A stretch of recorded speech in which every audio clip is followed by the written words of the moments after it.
Hello and welcome. It is Sunday, 10 May 2026.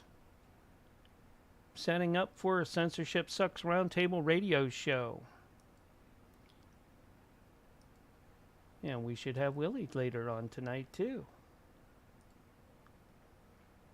So, hope everybody had a great weekend. I know it's not quite over yet, but, coming up on it. And hopefully everybody had a great week last week and good weekend this week. And get everything set up, and I'll get the guys going here in just a little bit. Making sure all the bells and whistles are going. And I hope you guys had and are ready for tonight. Yeah.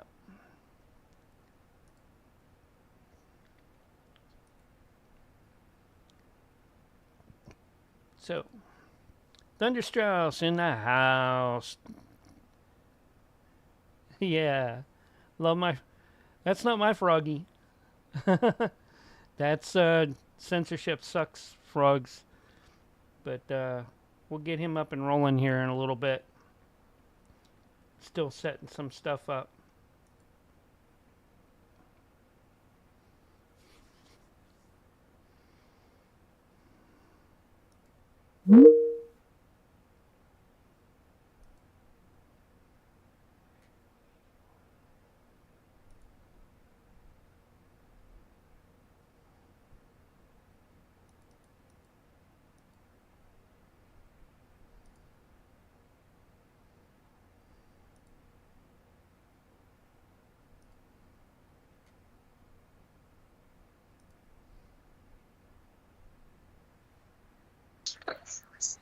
Hey, what's going on?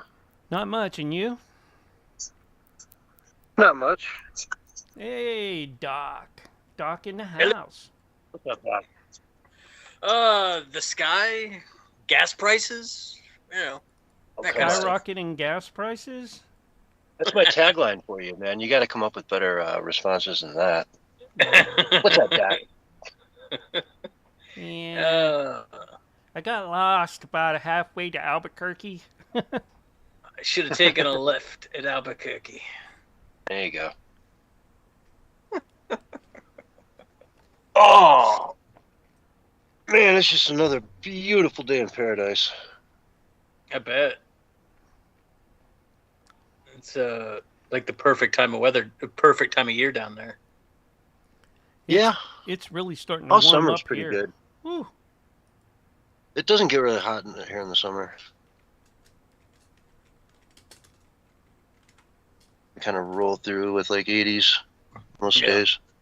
Yeah. But if you want to get hot, it ain't that far of a drive. Not at all. Not at all. Yeah. And I can pretty much pick any direction in the compass. Yeah, that's for sure down that area anyway. Yeah. Oh. Been pretty nice here. It's been a steady 70 degrees. About perfect weather, is my opinion. Yeah. Some people don't like it this chilly yet. Some people like it a little bit warmer. I'm like, if it could stay like, 45, 50 at night and 71 to 75 during the day, perfect. Yeah, that's about what it is here. I'm shorts and a t-shirt and loving life. Yep, exactly. Oh, It's no wonder too people hot. never leave California. Yeah. Well, California's crazy, man. It's like the difference. I've been out Look in out, like David the out valley, in the it's 100 house. degrees. You know what I mean? And you go to the beach, and by the time you get to the beach, it's like 70 degrees and foggy. You know what I mean? Yep. And you're like, okay, this, like, I definitely don't want to go swimming. I was dying to go swimming an hour ago when it was 100 degrees. But, like, I don't know, what do they call it? The June gloom? Yep. Yeah. Yep. Yeah. David and What's up, I David had Hogg? some 90s. Hola. We got a cold front coming, Mark. Oh, thank goodness. Yep. Yeah, I can feel it in my eyes right now. The sinus behind it. I'm like, oh man. But it's been really humid and warm here. It was like, what, 90 yesterday and today? Yeah, very muggy. Not Yeah. comfortable. Yes, it's supposed to be a warm, wet one for the South this year. Yeah. Yeah. Someone's going to blame it on one of the Ninos. Well, Yeah, they're calling for like a super mega El Nino or something this year. the Mega Nino. The mega Yeah, Nino. Super mega El Nino! El Grande. Sunday, Sunday, Sunday. El Grande. No more Nino. It's El Grande. Yeah.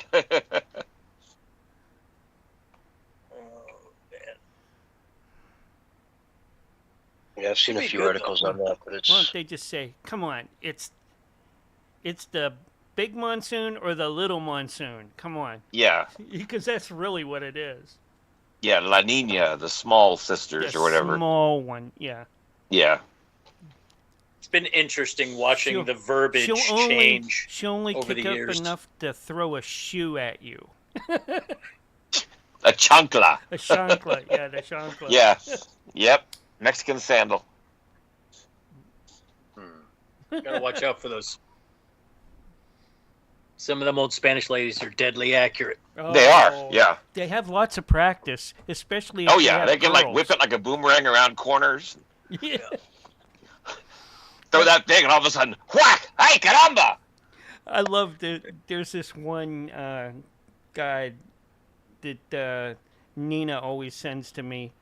It's him and his mom, and she's always got that sandal. And she's Oh, yeah. throwing it at him, and goes, and then he has like classes with his friends, ways to get around having your mom throw or hit you with one. And she goes, "Oh yeah, you're doing this." Bap, bap, bap. Oh, it's a pretty good one. I'll have to send you that sometime.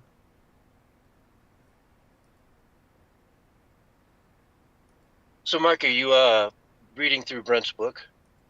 I got into about the first chapter. It's been pretty heavy for me. I'm like, and I haven't been feeling well this week. It is heavy, isn't it? Yeah, it is. It's like I literally thought I could sit down and read it in one session, and I was so wrong. Yeah, it's kind of like one of those heavy-duty self-help books that, you know, man, you got to keep Yeah. reading. And I'm like, should I read it to the end of the chapter and then go back and reread that chapter again? Or should I, like, you know, read it the whole way through and then go back after I've written questions down? Yeah. You know, I mean, it's heavy. And he gives you homework too. Yeah, Like he it- literally, like at the end of chapters, he's like, "Okay, here's your homework. Now go think about this for a week." And it's like, what? Yeah, you're I totally can't just read not the next chapter now. I expecting need to that think at about all. that for a week.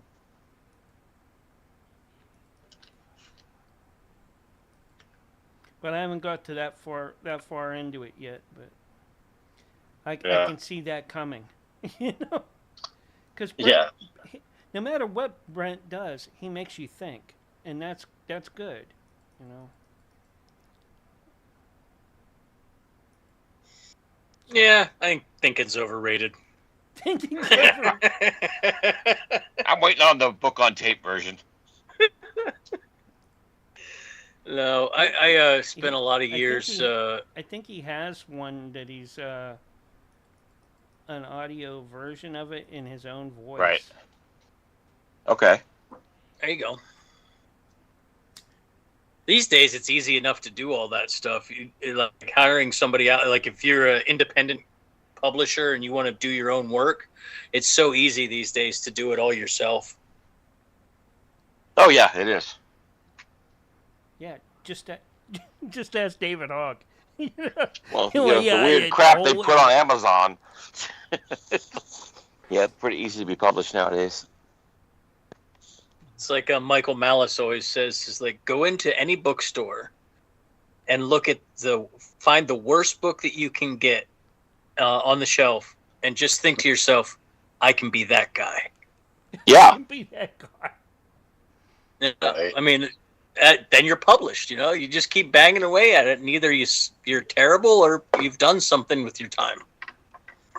At least that's what they say to people who want to write things. I don't really have any desire to write things. I'm more of a Socrates kind of guy. That's why I talk into a camera. It's easier. Well, basically, you just sit down and figure out which version of Chat GPT you plan on using. Or Meta, or whatever. Yep. Yep.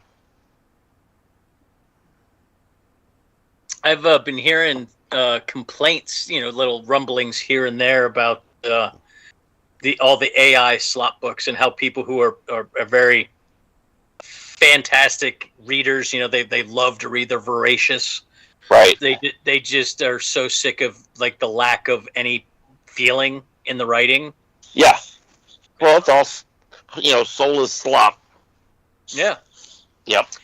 And that's kind of what I predicted it would happen with like any art form that's produced with it. It's just going to lack the imperfections that make things human. Right. And the stuff that's not AI, people accuse of being AI anyway. Well, yeah, that's true. It's hard to tell these days between the bots and the NPCs. Yeah. You just naturally assume that's fake. Yeah. So yeah, it's either fake or gay instead of fake and gay. Yeah. I don't trust anything unless I get multiple sources, and maybe even then I'm like, I don't know about that. Those sources can be faked, Yeah, exactly. Yeah. It's one of those things. You're like, it's what they call it. What is the term he uses? Post-truth reality. Shane Cashman. There you go. Post-truth reality. That's a good phrase.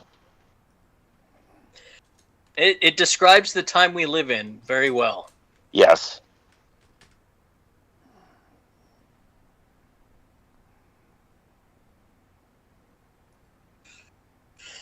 Oh, man.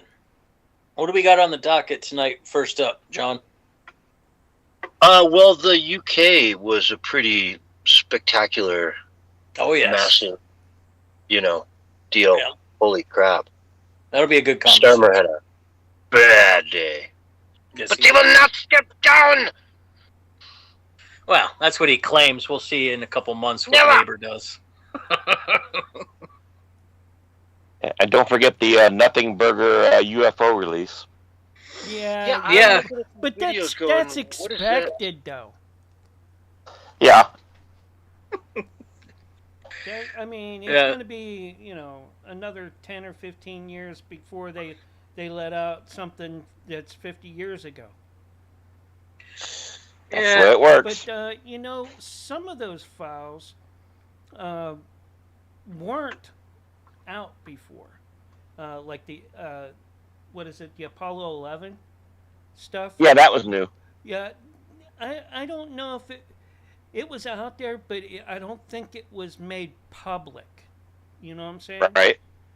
So unless you knew a guy who knew a guy, you didn't get it. But they formally released it. So that's nice to see some historical stuff on that.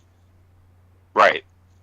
Well, like the one that's the weird star-looking thing that when everyone first sees it, they get all biblical, and then come to find out basically it's Superman. A flare. That's Superman coming to here, to be here.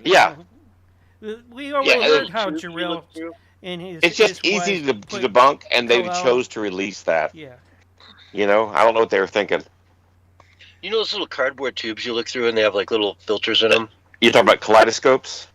Yeah, you turn it and it changes, and it looked like I was looking at something in a kaleidoscope. Yeah. And the other, it's like, well, look, there's a little white dot. Look at the white dot. Okay. I mean, I want to see the Holloman Air Force footage. That's what I want to see. Yeah. Which is basically Close Encounters. I want Northrop Grumman to pull up with their flying discs on the front lawn and be like, listen, guys, it's us. All right? Yeah. It's us. because that's I wanna see where the I think most alien. of it is. I want to see the alien doing like a YouTube video making an omelet, the perfect, perfect omelet. There you go. Him and I got- Gordon Ramsay trying to make grilled cheese sandwiches. Oh my god. I bet you I can find my that on God. TikTok right now. That is so funny. The world's greatest chef can't make a friggin' grilled cheese. No. It could happen. Stranger things have. Yeah. He's tried twice and failed twice. Yeah, big time. Yeah. It's a grilled cheese. How hard can it be? He probably He tried. makes to it. Gordon Let's Ramsay put about a it. bunch of meat on it. Let's put a pound of corned beef on it. Yeah. That's I love that's it. not a cheese sandwich. No. No, that's a corned beef sandwich with cheese. Yeah. Yeah. Yeah. Or whatever the hell And he put the on only it. Some thing kind of that's meat. supposed to go in corned beef is Swiss.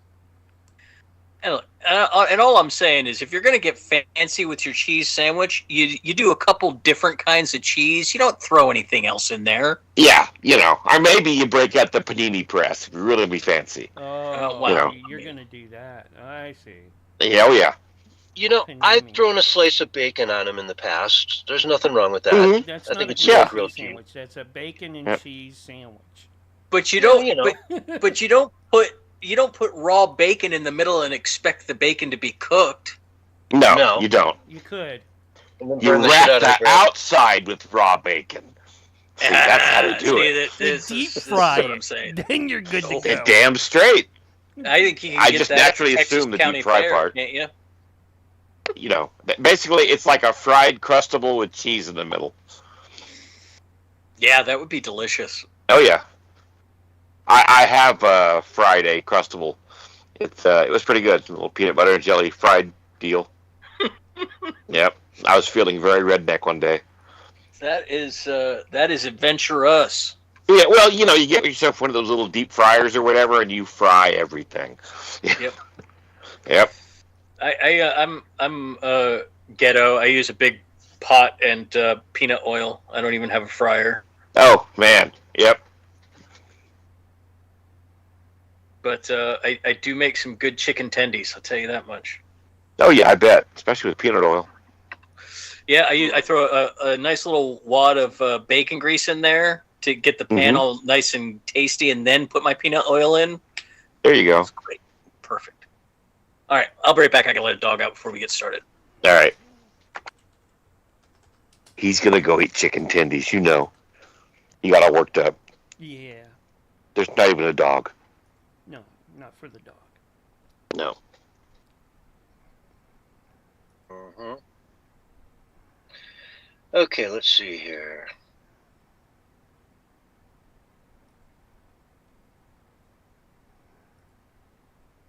Having group. Rupert won everything. Oh, before I forget, I have to send Willie the link because he'll bitch otherwise. Really? Yeah. At this point in time? Yeah. How long has he been doing this? Yeah, I know, but still. I mean, is Willie the new Barry? Yeah, he's the new Barry. He's the new Barry. Okay. All right.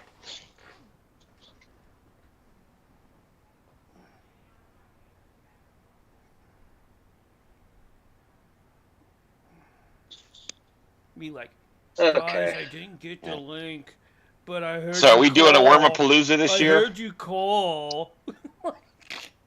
Probably not. All right. I mean, shit, if it'll get you on a show for once, I'll do it. No. Don't put yourself out, man.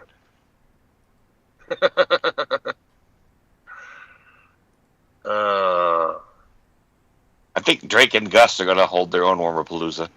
Yeah. With Wally's Worm Farm. Yeah, Piggly Wiggly.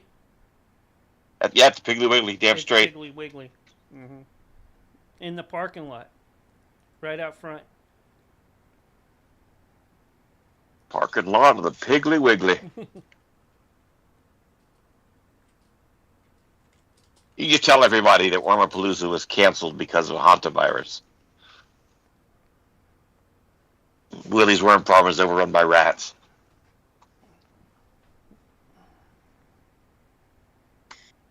Willie has rats. Yep. Uh-oh. He's got the hunter. Don't you want the hunter? Yeah, that's right. Mm-hmm. You should have crabs. No, you need to We have know a a Cajun's got crabs. Oh my God. The last time that happened, the doctor's visit cost a lot. Don't you know? Yep. That's what happens when you have a whole house full of drunken monkeys. Oh my Oh God. yeah. Then you get monkeypox too. Yep. Oh, that's dangerous. Yeah, I mean, it's like, come on. Anything that you can get at the worm farm, oh my God. Yeah. Very true. Need a couple vaccines when you get back. Yeah. Or some penicillin. We'll have to figure out a worm-based virus. A worm-based virus. Yeah. Has some sort of gain of function on a worm virus. Man. So that's how we got tremors, huh? Yeah, exactly. All makes sense now. Yep. Well, we got tremors because when Willie was doing his illegal testosterone trade and he was getting raided, he flushed it all down the toilet, and that got into the groundwater, and then those worms, they mutated from all that testosterone. Oh my God. Yep. Makes sense. Yeah. Makes sense. Oh, yeah. It's kind of like the opposite of the atrazine. Exactly. It's making the worms butch!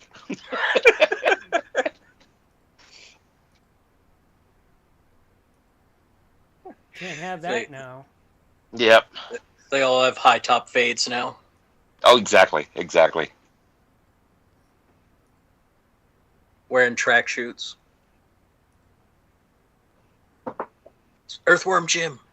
Earthworm Jim. I used to take and have a connection with the writer and the artist. Doug Temaple? Earthworm Jim. Yeah. He's a good Cool guy. Yeah, he's Yeah, a really cool good guy. Yep. I don't know when I start doing my my music about Earthworm Jim, if he'll be such a good guy to me though. Because I've been making a lot of music about comic books and the ones I Right. follow. That is, I bet you those songs are fun though. Yeah. Oh, a yeah. lot of them are. You know, Yep. I don't know if you know this, but Glenn Danzig, originally from the Misfits, later on just Danzig, he wrote his own. He had his own comic series called Verotic. I did not know that. Yep. I knew he And, had lots of music stuff going on, but I did not know he did it. He owned his own comic company. Verotic is the company and the label. Oh, For 30 okay. years, they did that. Oh, Remember wow. when Kiss put their own blood in the ink? Yeah, you know, it's that's why most of the pages are red and black. Yeah. Yeah. He did some of the books were Grub Girl, Death Dealer, Satanica, and Ygritte. Those are, Why didn't Disney make pictures with those? he, You know? I was waiting for the movies to come out. You Yeah. know, but you know that never did. So you know, closest thing, and you know, being he's a musician in that, I figured you know he'd sing about that, but you know, no. No. That's why it's AI. You can make him sing That's about why his I made comics. him sing it through AI. There you go.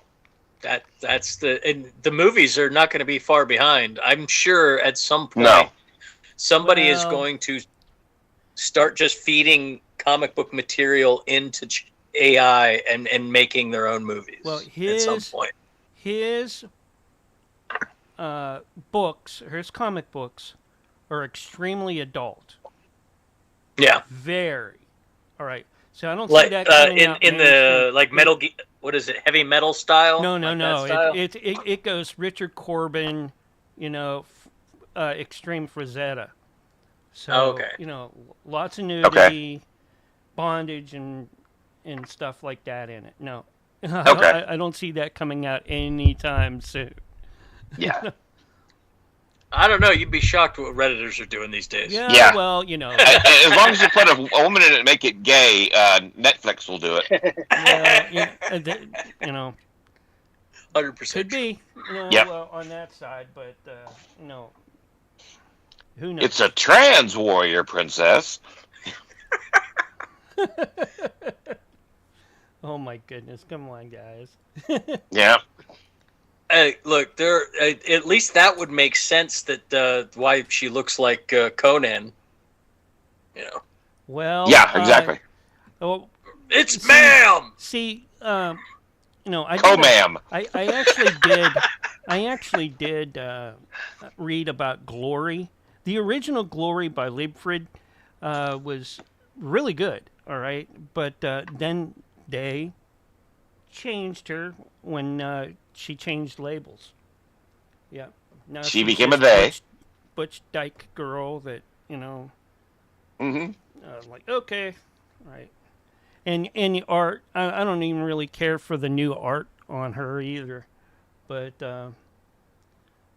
yeah, it's now the old Chastity and the new Chastity. The Chastity from Chaos Comics, I always liked her, but Chastity has been picked up by Dynamite Comics.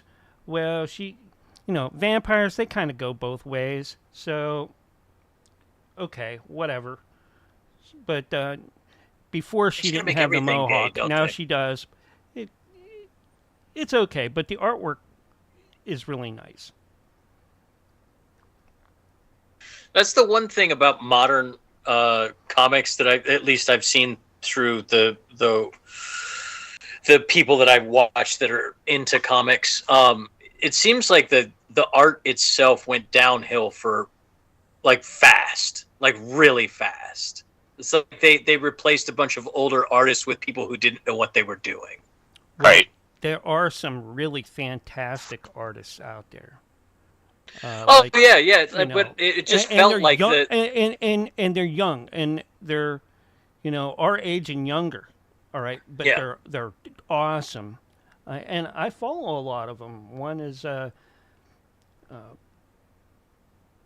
what's her name, McTigg, but her she's great, and so is there's so many of them that are out. Well, they there. all get, but Yeah, they had to all go independent though, to really do their artwork. Right. A lot of the mainstream comics got rid of any of the older, or at least more qualified artists. They replaced them with a bunch of DEI hires, and it just Yeah. you just saw it fall off the cliff. Now, don't forget the artist the that artist- did The Adventures of Willie Lee. I mean, she was like a Rembrandt. Yeah. Now, yeah, like the mainstream comics, yeah, they got a lot of that in there, but they still have some good comic artists that do the covers. Now, what goes on inside after you open the cover, that's a different story. To me, Yes, I yes, mean, whatever the outside looks like, it should be very similar, if not the same. No. Don't judge a comic by its cover, Mark. I do, and Okay. You I do. And that's what I like about certain ones, but they don't always stay in print for very long, or they're very unique, and that's why I like them. Dawn McTigg. That was the Dawn McTigg is her name. She's from Canada. She does some great artistic work. That's like I was saying with the AI. I think that's the one thing that they'll never be able to really replicate is like the people have a love for a certain style artist, and that particular artist's style is, because of the uniqueness of the individual, is almost impossible to replicate unless you're just actually copying their work. And I don't think AI will ever get to that point unless it actually becomes sentient, like it becomes a new living creature. Yeah. Has its own thoughts. Okay, so next and feelings. Tuesday. Yeah, Maybe we'll see. Yeah. It could At the happen. rate in I which mean, it's growing, by the time you realize it, it's going to be too late. I can't I- believe some of the things that I've put out, just by adding descriptions and things like that, how close I Oh yeah. come to, some, that be acceptable for covers. But Yeah. they're not quite there yet. We're gonna switch rooms now, guys. So Already. this is the All right. end of the pre-show, and we'll get ready and we'll get the show going. All right, David, catch you. All right. Flat Earth. Flat Earth.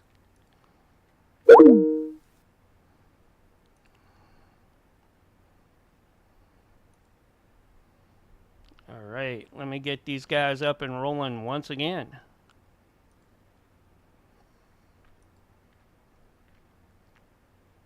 Bing, bing, bing, bing.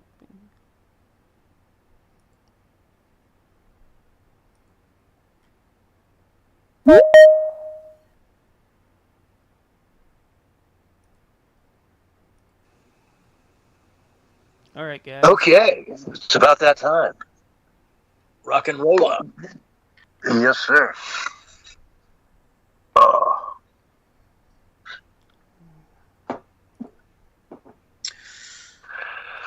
Happy Mother's Day to everyone. Oh, Yes. yeah. There we go. Not you guys, the mothers out there that are listening. Yes. Those. Well, I We're about, number one. go ahead. I say we're about 2 minutes to airtime, folks. Get ready. Doc, you ready, man? You got anything you want to talk about tonight? Not really. No, not really. No. Okay. I don't. I wing it. That's how I do best. Okay. Sounds good. Oh, let's see here. Let me put, I don't have a lot of articles, and man, half of them are on UK. I know Trump did reject the Iran offer, so they're All back right, to the guys. drawing board on 30 that. seconds. Yeah.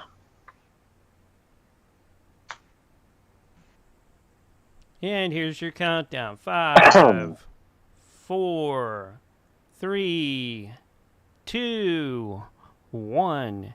And you're live for the very first time tonight. Right now.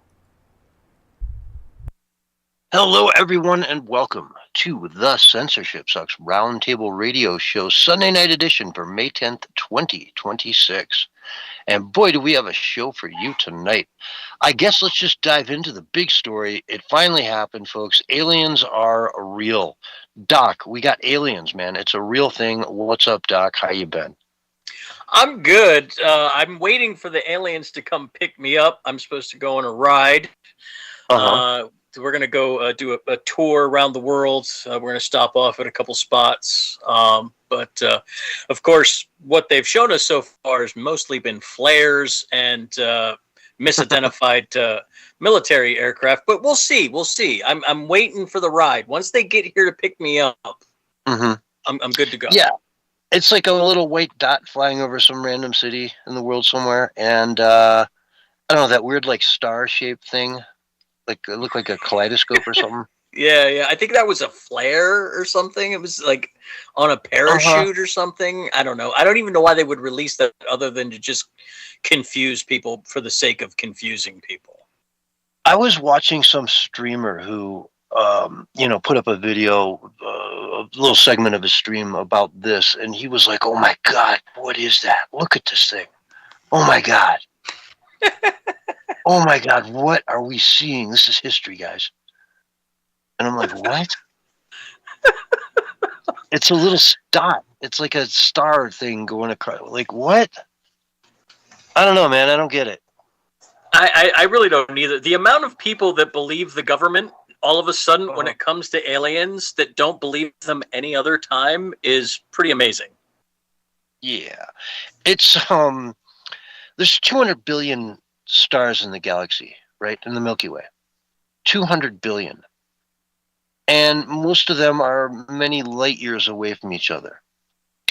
You know, and light is the fastest that anything can travel in the universe, right? So you're talking about vast, vast distances that even at the speed of light would take thousands of years to cover, millions of years to cover. You know, it's like the big thing about aliens is just the universe is so big that even if they're out there and even if they're incredibly advanced, they're still, it could take them a million years to get here. And if they have the abilities to do other things like bend space-time and appear and disappear at will from our existence, I don't think that anything we do is really all that important to them. Like if they're that far ahead of us technologically, unless there's something that they reveal is like, these are actually just energy beings that have lived on this planet forever. Now that be something new and exciting to talk about, but like all the alien stuff, I don't get it either. Yeah, and now we're like touching on sort of the aliens and demons sort of realm. You know what I mean? Are they aliens at that point, or are they demons or angels, or what are they? Right? If they're coexisting with us in some different dimension that runs parallel, I don't know. Yeah, it's the science of it is interesting, and when I was younger, I was kind of a big sci-fi nerd and really into aliens, but the older I got, the more the government would say things like, oh yeah, there's this, and we see, the more the government got okay with saying that there was something that they could unidentify in the sky, the more I was like, wait a minute, I don't know, sounds like you guys are making up stories. It's just so hard to believe that something that the government doesn't know about, like they don't know what it is, that they're going to tell anybody about it. I just don't believe that. It makes them seem too weak. And I don't know. I mean, there's ways they could be communicating and whatnot. I've seen, examples where they say this, the alien sort of, their spirit traveled, used that body as like they kind of manufactured it and moved into it sort of thing, if that makes sense. Yeah. And folks, I don't believe it. I don't know. I mean, if we start seeing technologies come out that are just mind-boggling, you know what I mean? Next level stuff.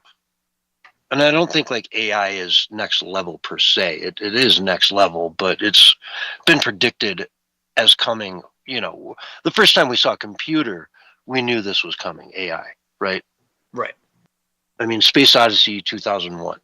When was that made? In the 70s? Yeah, 78, I think, something like that. Yeah.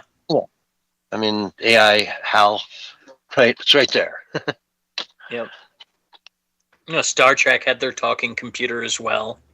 Yeah. But yeah, I mean, these are all sort of predictives of AI, yet it wasn't a leap to make.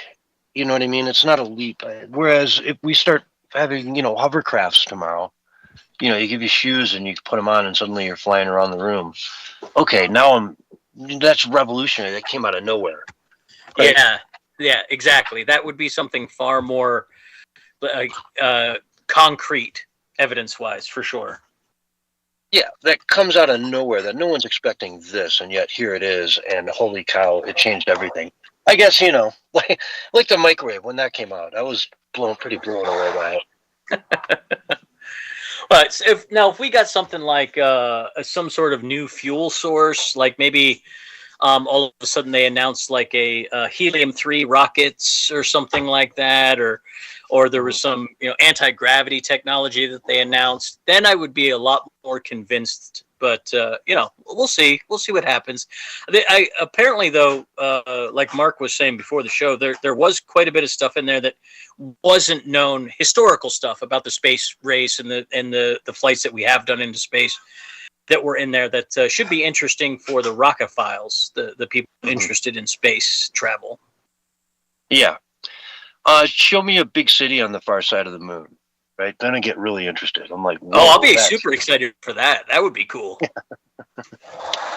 But anyway, moving on from that, let's talk about the real huge news. And folks, if you live in the UK, you don't even know aliens. You know, the U.S. government admitted aliens are real. What? No, no, no, no, no. They don't even care. They are on cloud 9 in London, in the UK. The election this last week went amazing.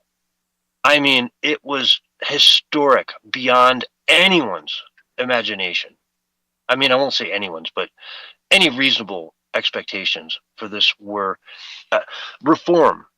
Nigel Farage Reform Party picked up 1,349 seats. Okay, they had like 6 of them. I want to say 2. Yeah, 2. They had 2 seats before this. Yeah. Right now they have 1,349. Labour, which is the party of Keir Starmer, lost 1,193 seats. Yeah. The Conservative Party, the Rhino Party, right? Think of them like the rhinos. They lost 428 seats. Yeah. The Green Party won 376 to get to 568 seats.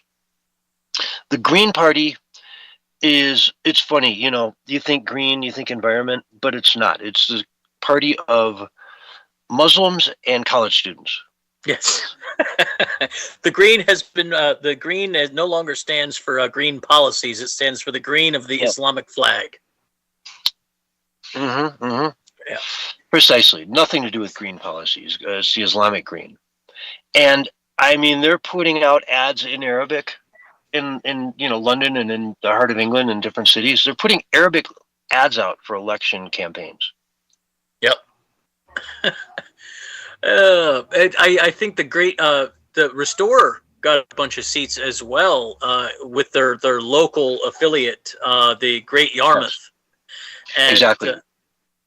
So it's really completely shaken up UK politics. This was like their midterms, if I understand it correctly. As I understand it as well. But they don't vote for Keir Starmer, the prime ministers. Right, elect, right. You know, whoever they want. So they form coalitions because you got 1, 2, 3, 4, 5, 6 parties here at least. Yeah. Yeah. You know. And so, yeah, they form coalitions, and then whenever you get a majority of all the people together, you appoint a leader, you write the laws, you do everything. Once you get that coalition, you run the government. Yeah. But this made it real hard. I mean, Labour's down to just over 1,000 seats, 1,051 seats, whereas Reform has 1,400. Lib Dems have 832. You put those Lib Dems and Labour together, and you got a coalition. But you put Conservatives with 785 seats together with Reform, now you're looking at over 2,100, a much bigger party, right? But then Labour and Lib Dems will probably pull in the Green Party as well to counter that. And then, there you go. Now you got your majority, which means here's Starmer. He was appointed, when he won his election, it's 5 years, right? Yeah. Yeah. 5 years. So he's 2 years into it in July. And he ain't going anywhere. He said quite openly, this means nothing to me. I am sticking at, why would I give up the reins of the country to dangerous people at such a, important time? And they swear up and down that, it's going to be a little pain at first, then it's going to get better really fast. Right? That's Labour's whole thing. That, bite the bullet for a while, folks. It's going to hurt, but then it's going to be awesome. Just give us time. We need more time. I don't know. I think Labour is going to try to push Keir out because Keir is so bad for them. He has such a bad reputation with the public that they may try to push him out with this new coalition that they can see bubbling up. They may work with some people behind the scenes and try to get him out. I've heard that is quite a possibility. But then again, he may have the loyalties of the deep state in England. If he has the loyalties of the deep state in England, there's no way that they're going to let him go down without a fight. Yeah, what does the king want to happen? You know, Right, that's really, when we exactly. talk about the deep state, it's the king. Yeah, yeah. Well, his minions, the king's minions. Yeah. Yeah, the king. I wonder. I would love to have like been in the room with him and Trump. You know, because I'm sure he was like, "Oh yeah, we want a strong relationship like we've always had, and yada yada. We're America and England. There's no better allies." And it's like, yeah, well, you guys are kind of going down the wrong road. You know, you're locking people up for speech. You claim you have free speech, but you don't, right? Your Not country's going protecting. down. Yeah. Yeah, it's like we don't share values with you anymore. We've been hearing this from, different people in our administration. J.D. Vance famously last year in Munich said, why would we call you an ally when we don't share any values anymore? You used to be about freedom, and you're not Yeah. anymore. Now you're about totality and control, and just why would we go to war to defend you, especially if the other side of the war is actually looking for, freedom? I mean, Poland and Germany, whose side are you on? Yeah, it's difficult to work with England when they behave in a way that is antithetical to their traditions, because I mean that is basically the birthplace of America, and we're we claim to be a capitalist country. That's debatable, but we like capitalism, freedom of speech, good trade negotiations and deals, and there's just nobody interested in working with Donald Trump in power in England. Nobody. And it seems to be that their desire is to get back in the good graces of the EU. And I don't know why they would want to go down that miserable communist road, but it seems like they're very much intent on doing so. Yeah, and I don't get it. I don't know why. Their people have voted against this stuff too, time and time and time and time again. Over and over and again. Yet they've been just ignored and run over, like you say, and just completely ignored. The will of the people means nothing over there, and this is what you get. You know what I mean? This is what you get. Yeah. So I'm excited. I'm next week, happy for him, for sure. Next weekend on Saturday, if I'm not mistaken, we have the Unite the Kingdom rally, which is going on in London, featuring one of our, the legends out there. Somebody I'd love to have on the show one day is Tommy Robinson. Yeah, he's been a force. He's been fighting this for a long time. Yeah, he's been, I've been watching him for 15 years now. He's been just doing it right in the front lines. He's gone to jail several times over principles, Yep. Standing up for the English rights. Yeah, over garbage, trumped up crap. That, oh no, Piers Morgan would swear up and down that it was legitimate, sentencing, and that he should have in fact been put in solitary confinement for a year straight, Yeah. Just ridiculous stuff. It's frightening to see, and then to see a guy like Piers Morgan just suck it up and say, yeah, no, everything's fine. There's no problem here. I don't see it. Do you see it? I don't see it. With blinders on as he walks down the street. Yeah, to his he doesn't walk down the street, by the way. He's in his Rolls Royce in the back seat going to his mansion behind gates. Very true. Very true. From his studio to his mansion, he gets delivered all his foods and everything. He probably has private chefs. It's the guy lives in a bubble. He doesn't know what the price of gas is.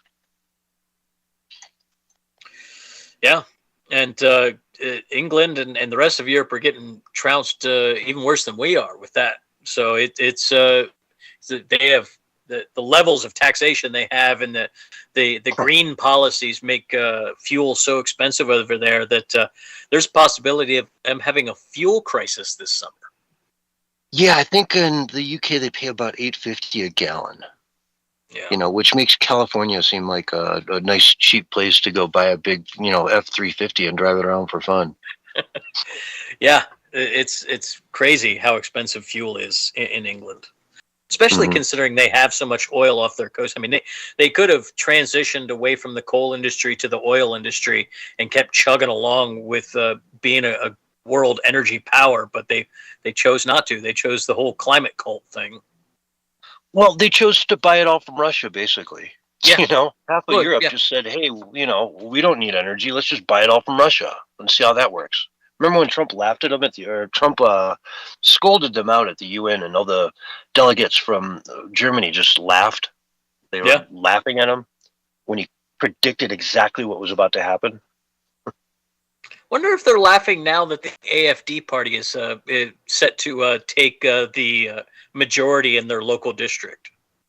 Oh, yeah. And I mean, those guys were from Germany, but the same thing's happening all over Europe, folks. This is not isolated. That's why it's so cool to cover this, because it's showing what's happening on the ground in these places that have just been, you know, crapped on by their government. You know, country after country over there just doesn't care. Spain's about to rise up, man.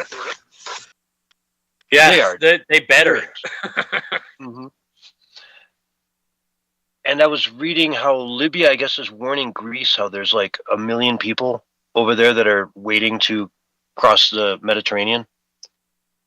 And a lot of them are headed for Greece. Obviously, that's their first stop, and then they push on north, and, you know, many of them keep going until they get to England. But, yeah. That's, yeah, well, I mean, that's probably from all the conflict going over there in Syria, huh? All the refugees and whatnot, and Lebanon, and yeah. Well, this is just at Northern Africa, right? Libya, which is just always a magnet. You know what I mean? Northern Africa is just everyone there is a refugee. Oh yeah, if you want to, you know. And then and that's the Somalia is thing, also in conflict. So yeah. Yeah, and it's funny. They talk about, like, people don't get what's going on in England. It is not about illegal immigrants over there. There are illegal immigrants who came over on boats, but the vast, vast, vast majority are refugees. They're there on refugee protection status, right? In a system that never gets to them, that never says, are you an official refugee or are you not? You know, and that's where reform can step in and just start saying, look, if you're from these countries, you're not a refugee. You know, like, why are you a refugee from Egypt? Or from, you know, a million countries. Yeah. Like, go home. Yeah. Well, I mean, they've discovered fraud over there in England, just like they discovered here. What they discovered over in England was that they are coaching them to say they're gay and trans to get their asylum status.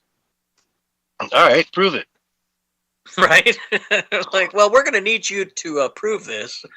Yeah. Get on your knees. Here's some knee pads. Let's show us what you got, man. Show us what you got. Yeah. I think that would get rid of at least a quarter of them. Just sit back and think of the king.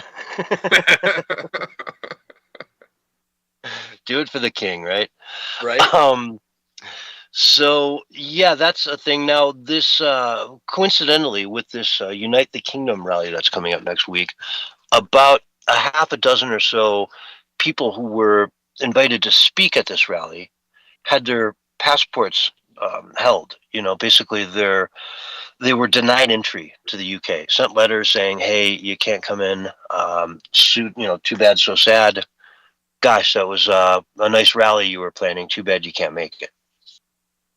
And it's kind of like, you're that afraid of people speaking their mind that you're just going to deny people access. And some of these people, Joey Marinara was one of them. He's like, I go to England like 4 times a year for the last decade and more. And I lived there for a while. And all of a sudden I can't go to England anymore. What did I do? What happened? What did I say? Nothing, buddy. It's not what you said. It's a future crime. It's what you're going to say or what you might say that makes them fearful of you. You know? Yep. And that just shows you how weak they are when they can't even allow their political opponents to speak. You know you're on the wrong side of history at that point. Oh yeah, I think they're well aware that they're the bad guys, and they're just going ahead with it anyway. They're just bearing down and going straight for it. Mm-hmm. Yeah, it's funny, right? Keir Starmer, I'm not going to step down. I can't abandon England in their moment of need. You know, it's going to get ugly. They're going to demand he be put down, you know, or not put down, but taken out, taken off of his seat. Right. Some may demand Watch the that other. wording. We'll see. Yeah. And, you know, then that sets up a natural sort of a situation where Nigel Farage could very well be, is likely to be the next prime minister, if all goes well, you know. Let's give it back over to him and make some policies in England that actually make sense. Now, in theory, again, I was looking at these numbers, and there is a majority. If Labour, Lib Dems, and Green get together, they've got a majority there. And then the other, there's 279 seats that are other. I imagine many of those are far left as well, maybe even further left, right? So they'll, you know, still have control over who's in that seat, and it will likely be somebody worse. If history has shown us anything, when we lose Lori Lightfoot in Chicago, we get a mayor, Brandon Johnson is his name, I think. Yeah. You know, they find someone worse. You know, we thought Biden was bad, and then they put Kamala in his place. They anointed her the queen. It does seem that they always go worse, doesn't it? How? How is it possible? They do, You know? though. Yeah, New York had a pretty bad, you know, mayor, and then they got Mamdani in there. Yeah, I bet you they would take Adams back in a heartbeat at this point. Right? I would. I mean, it just makes sense. Holy cow. People are leaving New York in droves. It's, you know, I mean, it's still New York. It'll still be New York for a very long time, but it won't be what it could be. You know? All the construction, all that stuff just kind of comes to an end, and you just end up with a stagnant city that doesn't really have much growth in its future other than the growth in fraud and Medicaid and crime and growth in all the things you don't want, you know? Yeah. It seems like they're headed for another 70s downturn in New York when it got real bad and crime ridden. And that'll usually clean things up. That'll convince enough people to vote for somebody that'll do something, and then they'll, like a Rudy Giuliani or something like that, and they'll come in and sweep things up and clean it up. But it'll take a few years, and it'll be bad. I'd take an 85-year-old Rudy Giuliani today over Mamdani any day of the week, even if he's running this whole administration from a hospital bed. You know, I can honestly say most New Yorkers that left New York would probably agree. The ones that stayed, though, I don't know if they would be too down with that. There's a lot of, it's wild how crazy things have changed in New York City. Yeah, it is. It's well, I mean, it's a lot of political stuff, but I mean, we can get into that now, I guess. I had wasn't necessarily going to transition quite so early, but we've got what's his name? The hedge fund guy. Sorry, I'm trying to talk and read headlines here at the same time. Ken Griffin, yes, is pretty ticked off. And he had an interview the other day where he said, look, when we left Chicago, it was 50-50 whether we'd go to Miami or New York. You know? And now he's like, it's so clear. It's so clear. I can quote him here. Now, what Mayor of New York has made clear to my partners, and principally my New York partners, is that we need to double down on our bet in Miami because we want to be in a state that embraces business, embraces education, embraces personal freedom and liberty, and that embraces people having opportunity to live the American dream, a dream of earned success, not a dream of distributive handouts that leave people dependent on government for their lives and their livelihoods in a way that takes away their dignity and honor. We've seen a mass exodus of business leadership from California to Texas and Florida. Mamdani's making it very clear New York doesn't want success, Griffin added. He's like, we're not looking at New York anymore. And some of the projects that he was slated to do, he's got a midtown high-rise he's about to start building, and it's very much up in the air right now whether that will proceed. And with it, you know, thousands and thousands of jobs. Yeah. You know? But Mamdani went out in front of his house in a campaign ad and named him by name. Heck, it wasn't even a campaign ad. It was sort of a PR stunt, that just backfired miserably. It was no need for him to do that whatsoever. Named him personally and said, we're going to go after these people and tax them on any apartment worth over $5 million, I think. They're going to put a tax on it if you don't live there full time. If you just have an apartment in New York City, they want to tax it, I imagine, very significantly. 1% a year, 2%, who knows? Enough, though, where people will say, oh, gosh, New York is not a good place to park money in real estate anymore. I'm out. So suddenly a lot of these places go on the market. And guess what? When a lot of these things flood the market, prices start dropping pretty significantly. And $5 million in the real estate, market in New York City is not a lot of money, right? No. We're talking like 2, maybe 3-bedroom apartment. And that's like, that's not a great apartment either. It's a livable apartment for a family, and but you're not doing great. You're not in the best neighborhoods. No, it doesn't have a Park Avenue address. You know what I mean? Right? Yeah. Yeah. You're not going to have a view of much of anything but in that building next door, and you may or may not have cockroaches. Yep. Yeah. And it's another thing that's, you got the commercial real estate side as well, which is a lot of buildings built for a very specific purpose that aren't being used. The real estate market in New York City is going to get real squirrely real fast with Mamdani in there. Well, and it never really bounced back from COVID in a way that, they were hoping for. Because people found out that, hey, I can work from my home in Long Island and not have to commute in every day. And guess what? Nobody notices. It's all, just as good. So I don't need, buildings, they don't need to spend that crazy amount of rent every month to be in downtown New York when everything's just online nowadays, And hey, man, it's all that money just goes to the bottom line if you don't really need that expensive office downtown.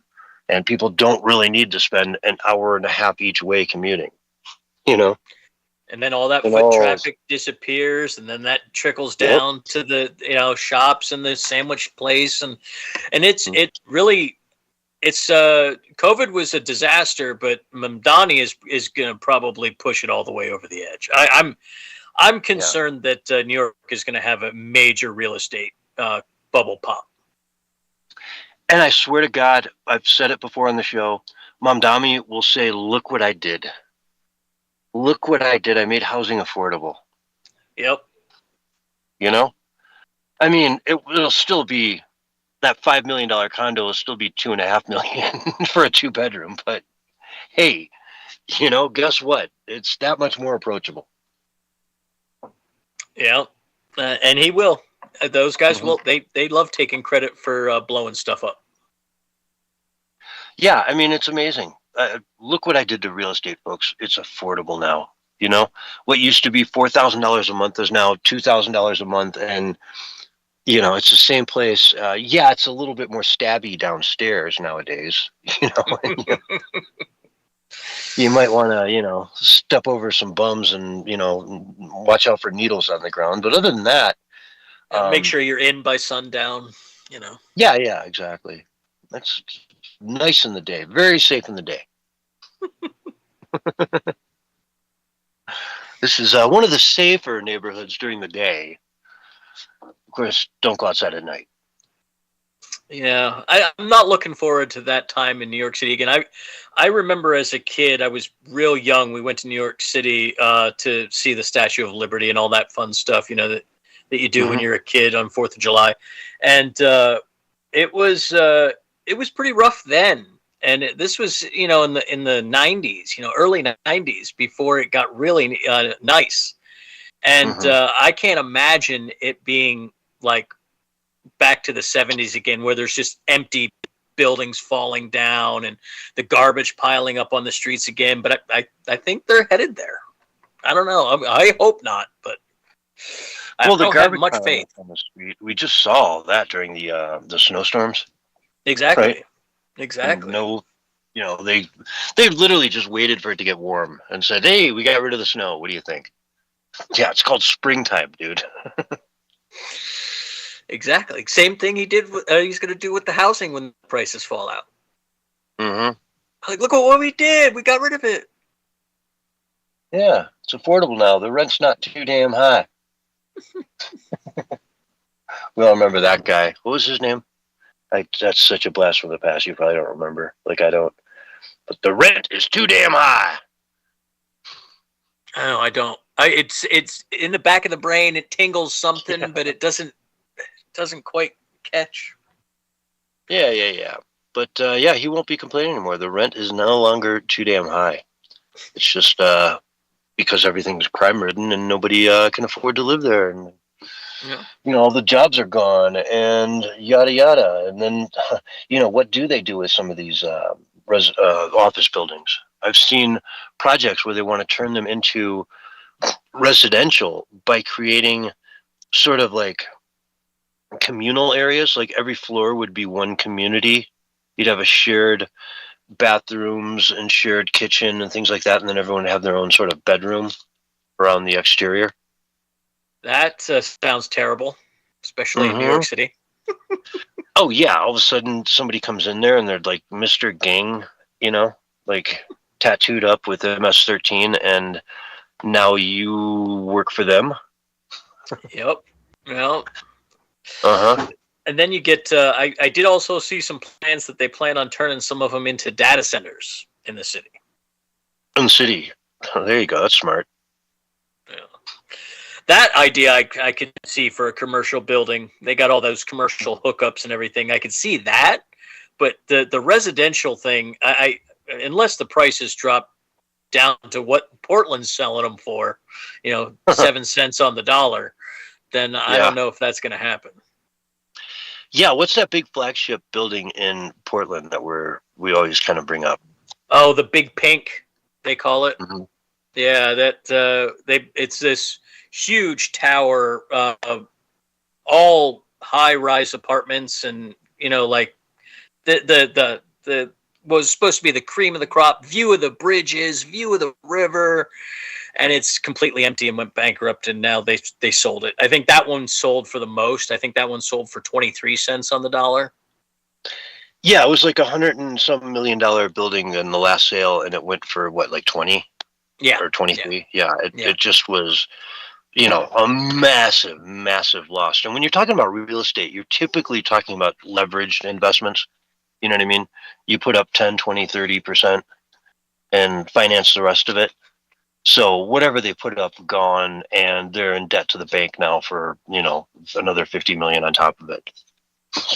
Well, unless of course they went ahead and cut it all up and chopped up that loan and sold it to somebody like your retirement funds, folks. Mm-hmm. A lot of retirement funds have commercial real estate debt in them. Yeah. A friend of mine just recently bought a car, and he did it on, we got a loan for it, obviously. And he was asking me how to get in contact with the people that hold his loan. And I'm like, dude, that thing has been diced and sliced 5 ways to Sunday by now. Like, you bought the car a week ago, dude. That thing's got, your loan's got more mileage on it than the car does. Very true. Very true. That was the big thing back in 2008. They told all the veterans that not to leave their homes unless they produced a valid copy of the the property deed. Mm-hmm. Because a lot of the banks didn't have the property deeds because they chopped up the loans and sold the loans, and so they couldn't prove that they were the rightful owner of the property. And I think we're going to probably run into a situation like that again. Interesting. How do you see that coming? Well, you're chopping up all these loans into investment portfolios, and then there's no evidence because it's a loan split into a dozen different investment vehicles. They have no way of confirming who actually holds the deed. And because it transfers through so many hands that the deed just is kind of lost in the paperwork. Happened on a lot of those houses in 2008. A lot of people were able to keep their homes because they couldn't produce the deeds. Interesting. Yeah, if anyone's ever seen the movie The Big Short, it's kind of what you're talking about. Yeah. Or Margin Call is another one. Yep, Margin Call. That was a phenomenal movie. Wow. Both those movies were really good. Just like taking a boring situation like that and turning it into something that riveting is pretty impressive. Yeah, they were very well made movies considering the topic. Yeah.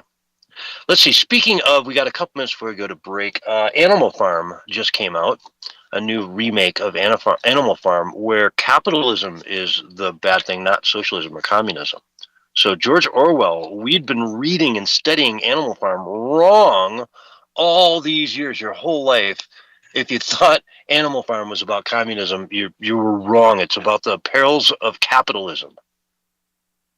No, it's not. Oh, this movie might be, but Animal Farm. The movie definitely is. Yeah, I saw that. There was a big to-do about it. Yeah. Yeah, and of course the critics love it, the people hate it. Go figure. And on the other side of the coin, there's another movie that came out, Michael Jackson's biography, which the critics hated and the people loved it. And they hated it because they didn't get into all the pedophile stuff. They didn't make Michael Jackson look like a monster. It was just a celebration of him and his music up to, a certain point in his career. Yeah, I mean, well, first of all, if we've learned anything about the media over the last 10 years, we should know that a lot of the stuff about Michael Jackson was probably made up. Mm-hmm. There's a group of people who are very interested in making Michael Jackson look like a horrible human being. I don't know why. I don't understand it. And as far as I can tell, I haven't dug into it too much, but he didn't do anything to actually warrant the accusations. Yes, he was an oddball, but there, no child that is actually stayed friends with him, like Macaulay Culkin, for example. They stayed friends his entire life. And he was like, nothing like that ever happened. Yeah, Corey Feldman said the same thing. It's just ridiculous, never. But anyway, we got to go to break, folks. This is the Censorship Sucks Roundtable Radio Show, and we'll be right back after these messages. All right, we're on radio break. Excellent. All right. Yeah, Michael Jackson story. It's wild how the media it ran with so much stuff that was unfounded, unproven, very much like what they did with Trump and this last campaign run he had with the what was her name, Jean Pierre or whatever it is, not Jean Pierre, the other one, Carol something. Yeah, Carol. Jean Carol. Yeah. It was very much along those lines, from what I understand. It's like, okay. Somebody and said she doesn't something. Remember what year it was, anything. Just remembers that it happened at with the Bergdorf or something. Yeah. And which is, I don't know. It's like saying the most famous person in the entire city came in there and there's no witnesses, no nothing. Nobody saw anything. It just happened. Yeah. That's the thing. Once the media has it out for you, especially back then, once the media had it out for you, that was it. Yeah. Yeah, there was no internet to back you up, Yeah. You either spent your entire rest of your life and all the money you had trying to defend yourself, or you just recused yourself from public life. Now, in 10, 15 years from now, are they going to be talking about P. Diddy in the same way? I don't know, maybe. I mean, a lot of stuff that P. Diddy did was really gross, but most everything I can tell was all between adults, right? Yeah. I mean, it seems like to me, they just wanted his stash, so they'd have some blackmail on some people. They wanted to get his stash before he released anything. That's what it seems like to me. The way man. they targeted him and let him run forever, and you know he had cameras everywhere in that house. that's what I'm saying. Like, where's all those video camera copies and DVDs that we know he made? Oh, the FBI is still in possession of them. How interesting. Like Epstein Island, I imagine everything on there was filmed. You know? Oh, there's pictures of the cameras. You can go look at pictures of his houses, and there's cameras in every corner of every room. Mm-hmm. Where are all those tapes? Yeah. It's like I don't know if you ever watch any of those like yacht tours where they go on a yacht and just walk you through it and show you what it's about. I have seen them, yes. And there's like cameras everywhere, man. If you own like a massive yacht, you better trust your captain and your crew, because there's no secrets on a yacht. Yeah. That's why they get paid so much. Oh yeah, I mean, if you want to like take your wife up to the top deck and have sex up there, they're it's like, okay, guys, turn off camera 3. Yep. That's what I always say though about security teams and things like that. Like the rich people don't have bunkers; their security teams do. Because Yeah. that's the people really running your life. 30 seconds, guys. Well, actually less.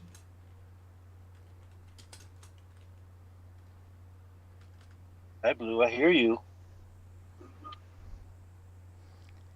You need water? And how's our Blue doing tonight? She's doing good. She's shedding, but Okay, I hold just on here. read, 3, 2, 1, and you're live right now.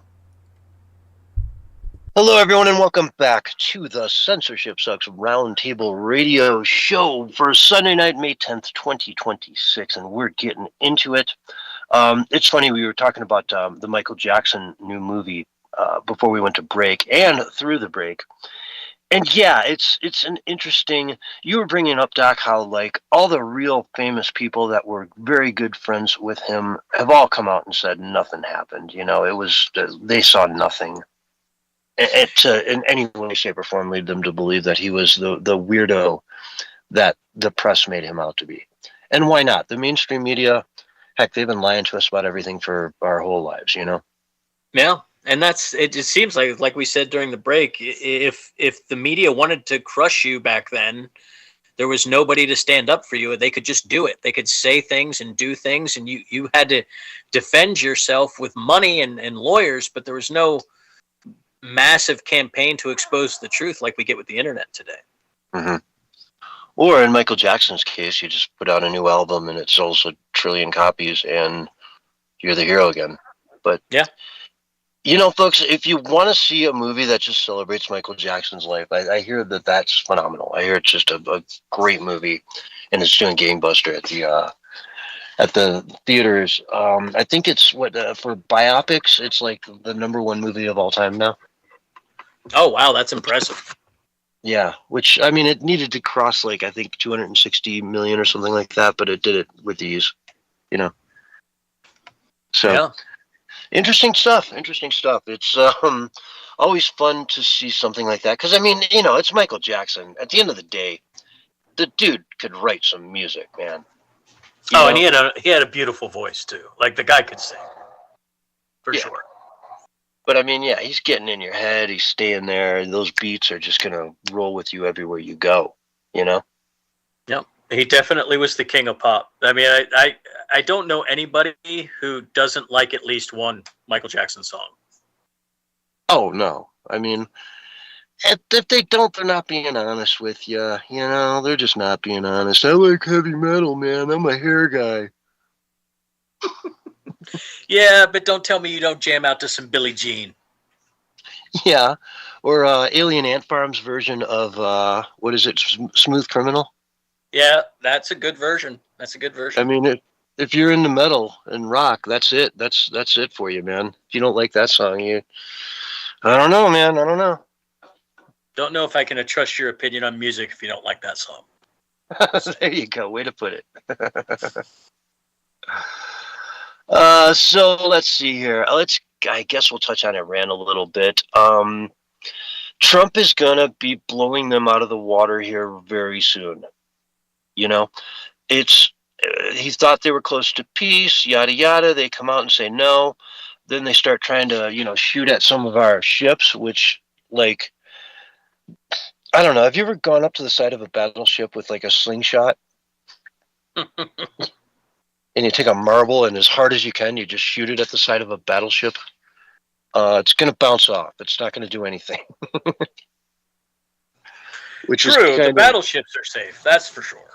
Yeah. So I mean, they're trying to shoot, at some. They've got a bunch of speedboats that are rolling around out there.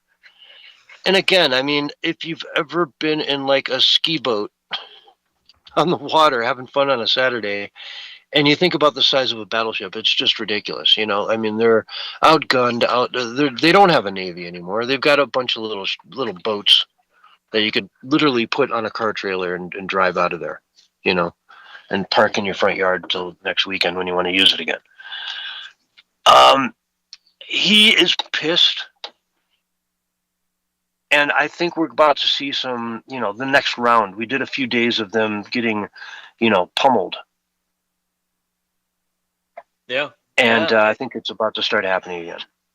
I know I heard two things today that made me pretty sure that we're going to at least drop some more bombs. Maybe even try to go get the uranium. I don't know about that part, but definitely I think we're going to drop some more bombs. Bibi got called out of a meeting today to take an emergency call with the United States. That was reported by one of the Tel Aviv papers. Mm-hmm. And then Trump shot out a Truth Social post, and it was like, yeah, I don't like this deal. This sucks. And that was it. Yeah. Well, he needs to pull another rabbit out of his hat where he gets them all in the same room at the same time and just blows up that room. I don't know if that's going to work. Like I've said this from the beginning. You can't get rid of leadership. You can't get rid of a country's government by bombing them. It can't be done. Yeah, they keep coming out of the woodwork and filling the void over and over and over again. And they've got the clergy to do it at this point. I mean, how many mosques are in the country? And that's their next resort, is they just go from mosque to mosque and bring, more of the leaders in, and here you go. Now you're on the Supreme Board, and what do you want to do? We all vote to keep up this war and keep fighting until we drag everyone into World War III. And apparently they've been again targeting the UAE even more. And man, Dubai, they're pissed. They're pissed. That's a country that attracts billionaires, like flies on honey. If you've got $1 billion, you've guaranteed been to Dubai, and you've thought hard about buying property there if you haven't already. And yet they are jeopardizing all that. Iran is. And I'm telling you, these people are not going to put up with it. They're not going to just sit there and take it and watch their country get, deemed a no-go zone by wealthy people who just think, hey, I like it, it's great and all, but it's just way too dangerous. No way I can bring my family there. Stuff falling out of the sky, people dying. That's when they got a real problem, man. That's when Iran has a real problem. No, and I from what I hear, UAE has started bombing runs on their own to counter these drone attacks. So, I mean, that's Iran's goal, though. They want to drag everybody into this and make it as messy as possible. That's their goal. And so from there, we got to figure out how to stop the bombs back and forth long enough to get some sort of concession deal on the strait. But I just don't know what motivation Iran would have to do so. Well, that's the thing. They're hemorrhaging money. They have less and less power by the day. Their oil wells now have to be capped because they can't, if you're not drilling oil, you have to cap them. And once you do that, it changes the equation of the well completely forever. And you may not be able to get a fraction of what you could get out of it prior to capping it. Yeah, there is one other option I think they might be already doing. and that's dumping the oil into the strait. Oh. There's a huge oil slick growing off the coast of the Karg Island, and they think they might be intentionally draining some storage into the strait so they can free up more storage so they don't have to do that. Because you're right, they cap those wells 2 to 5 years before they come back online. Mm-hmm. And wow, man, just no thought for the ramifications of dumping all that oil into the a enclosed body of water that has a strait that's only 11 miles wide that allows egress and ingress of water into that, the Gulf there. Yeah. We talk about Gulf states, we're talking about the Gulf, and the Strait of Hormuz is this choke point there. You're going to dump oil right into the strait, right there. Ecological disaster. You can no longer get fish. All your fish dishes in the Middle East, kiss them goodbye. Yep. Yeah. Because these guys had to dump their oil in the ocean. Yep. Not good. Not good at all. Well, it's a way to really piss off the neighborhood. They want some coalition. They want some alliance with other, Muslim countries, but they're not getting it. And, they're Shiite. A lot of the other ones are Sunni. They're just not. They think of each other as heretics, infidels. Yep. Right? You might as well be a Christian or a Jew at that point if you're not the exact sect that they belong to. That's why they're always fighting in between each other, Yeah. It's like the Protestants and the Catholics. Yeah, only 1,000 years long. Yeah. Well, the Protestants and the Catholics in Ireland have been going at it for a long time there, too. This is true. That's true. They've been going at it for a few hundred. That's for sure. Yeah. Oh, gosh, easily a few hundred years. But I don't know. It is what it is. We prepare for the worst and pray for the best, right? Exactly. And that's, I guess, what we're looking at out there is I think it's going to settle down sooner than later. I think we'll see the strait open up, and I think we'll see oil flowing again, and we'll see the prices coming down. We're 2 months away from the 4th of July, more or less. Yep. And this summer travel season, Trump's going to want cheap gas. So it is what it is, and he's not going to lose this thing. He has to win it to save face.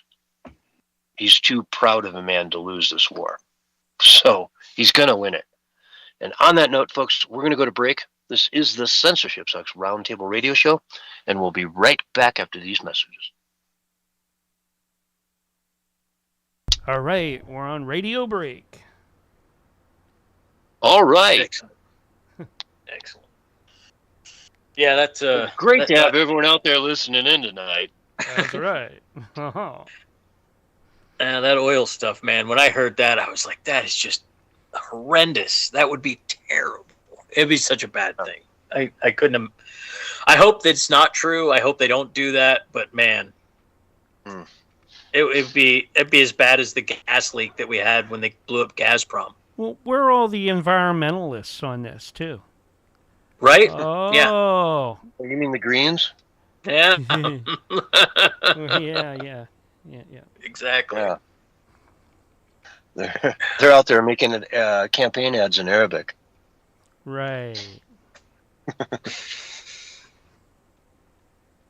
It's wild how that whole scene just kind of disappeared and became anti-Jew, anti-Israel, like just overnight almost. It was just, we're no longer concerned about the environment. Now we're only concerned about Palestine. Oh yeah, Greta's such a weird thing. Yeah. Greta represents that perfectly. You won't see Greenpeace in there. They're too. Nope. They're too busy up in the North Pacific and places like that. No. And that flotilla she was on was some giant floating orgy, apparently. That's what I heard. Yeah. And she's like, how come I've never heard anything about this? No one ever knocked on mine to invite me to the orgy. Right. Well, we'll have to I don't know. Let's ask Willie when he comes in. Oh no, not Willie. We don't have David. Because Hansel would know. He would just go off on it. Yeah, we're having an orgy later, but don't tell Greta. Don't tell Greta. Yeah, no one tell her, because when she shows up to orgies, she's very greedy. She's not a generous lover. She's a very greedy lover. Yeah, with that, we're gonna take and switch rooms. Right. We'll be back with hour 2 of the Censorship Sucks Roundtable Radio Show Sunday edition.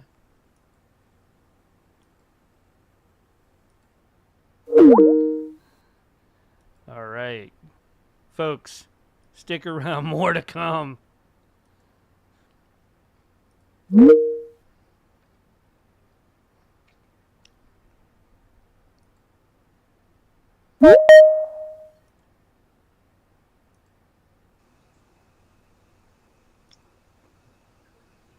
All right. I bet Willie forgot it's Sunday. Well, I mean, when you have all that Hanta to worry about, Yeah. you're distracted. I'm kidding. It's not like we changed clocks or anything this time around, you know? Catch him off guard with the time change. That's not good.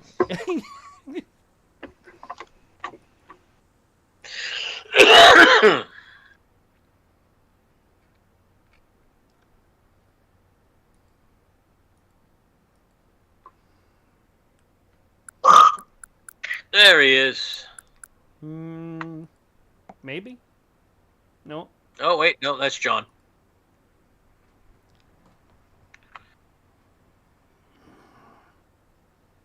Oh, Willie. Where are you? Hey, now I gotta take in. I had Mother's Day. It's true. It is Or- Mother's Day. No.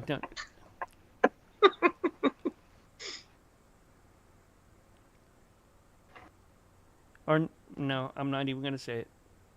It was said What? earlier. It was said earlier by David.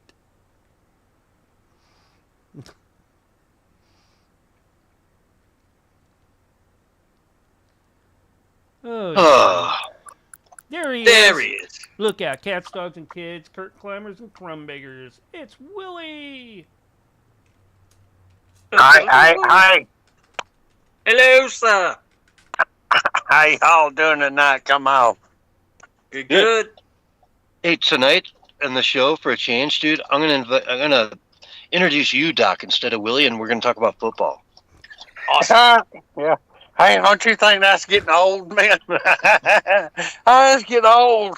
Old, man. It would be worse if you introduced me. So, We could talk about comics. yeah, there we go. Comics. There you go.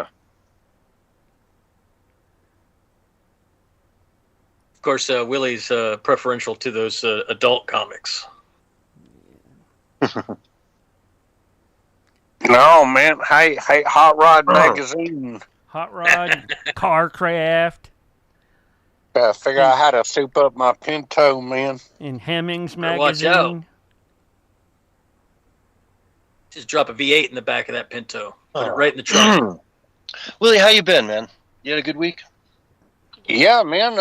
Life is good. Got us some chickens, and Kimberly built them a chicken pen, and we're gonna raise some more chickens. Nice. Chickens are about aggravating, though. All the money Oh, we yeah. got into them, we'll never get out of them in eggs.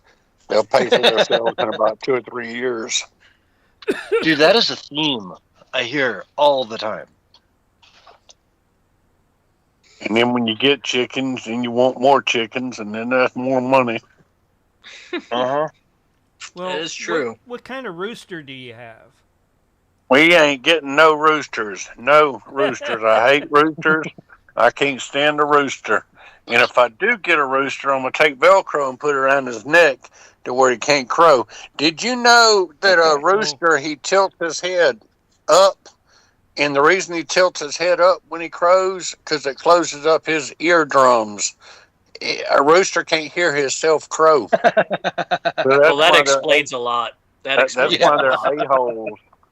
Yeah. That does explain a lot. Hey, that's true, man. If you don't believe me, just ask me. I'll tell you. But no, you can put Velcro around their neck to keep them from crowing. Interesting. We always just chopped the head off and ate them. Well, you ought to get some bees. If you want to breed chickens, man, they ain't very good with the heads chopped off. Well, I mean, you give them one season, you know. Hey, man, did you hear about that chicken? They kept that chicken alive for years, and that chicken didn't have no head. No, it's true, man. It went around different circuses and fairs and everything, and they'd feed it with an eyedropper through its neck to keep it alive. True story, man. That's crazy. Wow, that is. Oh, so Willie, I heard you got crabs. I got crabs. No, I got octopuses, man. Octopuses. Yeah, hey, I looked it up. Did you know an octopus was akin to a snail or a mollusk? I got to thinking, man, I got all the octopuses around here, man. Hey, is that a fish or is that a reptile? Is it a mammal? No, it's a snail. Dude, they are insane. They're Smart, man. They've got like 5 different central nervous systems that each operate like kind of independently but all together, you know? Yeah. Hey, Like they a got like starfish. 5 brains, man. I like when they punch fish for fun. That's hilarious. Yeah. Just fish will be swimming by and it'll just randomly punch it. Just stupid fish. Yeah, they're cool. I mean, you can't even keep them as a pet because they're so they're so smart they'll get out of anything. You know? No, Yeah, man. Sell them. No, man. Hey, you got to put a lock on the top. Keep a lid on the top. Yeah. Oh, it's shocking what they can get through though. They like the water intake tubes and stuff like that. They can do all kinds of crazy stuff. No, man. Hey, this is serious. 30 seconds, fellas. It's been surmised that they are actually from outer space. That they've got alien DNA in them. They got blood, man. Now, how anybody knows what DNA, alien DNA looks like? I don't know, man. Watch that movie Species, you'll find out. All right, here's your countdown, guys. They 5, call that double helix. 4, 3, 2, 1, and you're back live and on the radio side for the second hour right now. Hello, everyone, and welcome back to the Censorship Sucks Roundtable Radio Show, Sunday Night Edition, Hour 2. And now it's time for the comedy stylings of Willie Lee. Hey, Willie, how are you? Yeah. Hey, man, I thought you was going to talk about football. We tricked Football. you. We tricked you. Hey, It's called soccer, man. Willie. Yeah, hey. Hey, for all y'all out there in Radio Land don't know, man. Hey, my name is Willie Lee. I run Willie's Worm Farm down in Waldo, Florida, and Willie's Cricket Emporium up in Sandy Run, South Carolina, man. Hey, I sell worm hot dogs and pea jugs, too. Hey, y'all doing all right tonight? Come on. Doing good, Willie, all doing right, good. man. Yeah. Hey, we got goings on, man. Hey, we got stuff that's happening, man. Hey, y'all know something else? Hey, y'all heard about the hantavirus, man? Hey, it ain't nothing but another joke. Hey, look at here. They trying to pull that same mess that they done with the coronavirus, man. All y'all out there, y'all fixing to fall for it. We fixing to have toilet paper shortages, man. Hey, they gonna bring back the mask and they gonna bring back the vaccinations and they're gonna bring back all kinds of stuff, man. Hey, I'm telling you. Hey, we was talking about octopuses, man. I got pet octopuses. Hey, look at him. They can take them octopuses and they can grind them up. And I'm thinking about it. I got me a bunch of octopus and I got me a new recipe. We talking about the virus and everything, and a lot of these viruses, they're parasites is what they are, man. They ain't really viruses or germs or nothing like that, man. Hey, they're parasites is what they are. Hey, and hey, Doc 69, look at him. Hey, here comes the check again. Yeah, no, man. Hey, it's a proposition, man. Hey, just a little bit of a cash influx, man. Hey, until Saul Good's a crook. I'm telling you, Saul Good got all my money. Hey, and he said, I talked to Saul Good the other day, and he's supposed to be releasing something like $40 or $100 or 40. I don't know what. Hey, but he's gonna give me some money. And I'll pay you back then, man. Hey, but what we're going to do is we're going to start taking these worm hot dogs and we're going to start infusing them with different stuff, man. There's all kind of stuff that you can infuse that kills parasites, man. Hey, y'all write this down. Like a garlic or something? Yeah, no, garlic kills parasites. What about Pumpkin seed jalapenos? kills cayenne peppers, man. Cayenne peppers. Okay. Yeah, that's what it is. I got it all wrote down, man. Hey, y'all write this down. Cloves, raw honey, raw carrots, cayenne pepper, ginger, lemon, wormwood, papaya seeds, pineapple, pumpkin seeds, and garlic. And take all that and mix it up with the worm hot dogs, man, and it kills the parasites from your gut. I thought you were going to put octopus in there the way you were telling that story. I was ready for octopus worm hot dogs. Yeah, no, hey, because I'm octopi, octopuses, hey, they can grow their arms back. We can cut the arms off, man, hey, and we can grind it up too, man, for more protein. You know what I mean? Exactly. Protein. I'm telling you. Yeah, hey, I've been studying rising Sounds stuff, like a heck man. of an opportunity, Doc. Yeah, it is. hey, I'm getting my checkbook out right now. Yeah, hey, it is, man. I'm telling you. Hey, but I got some more. Hey, Donald Trump, man, he gonna pay. That's what I want to know. Trump is gonna pay all this money for all his renovations and stuff, man. He's already doing the ballroom, and he said it was all gonna be funded privately. And then now it's gonna cost something like $400 million just for the ballroom, and another $1 billion for the security that goes into it, man. Hey, but y'all can look it up. Trump plans to paint the Eisenhower office building. Hey, the Eisenhower office building, he said it should cost $7.5 million. Hey, and he also wants to paint the reflecting pool in Washington, D.C. Hey, and that's going to cost another couple $1 million. Hey, I got an idea. Hey, I'm going to get all my monkeys to contract out. How we going to get the monkeys? We're going to get the monkeys to paint the building. Look at him. Yeah, hey, you got to have ideas.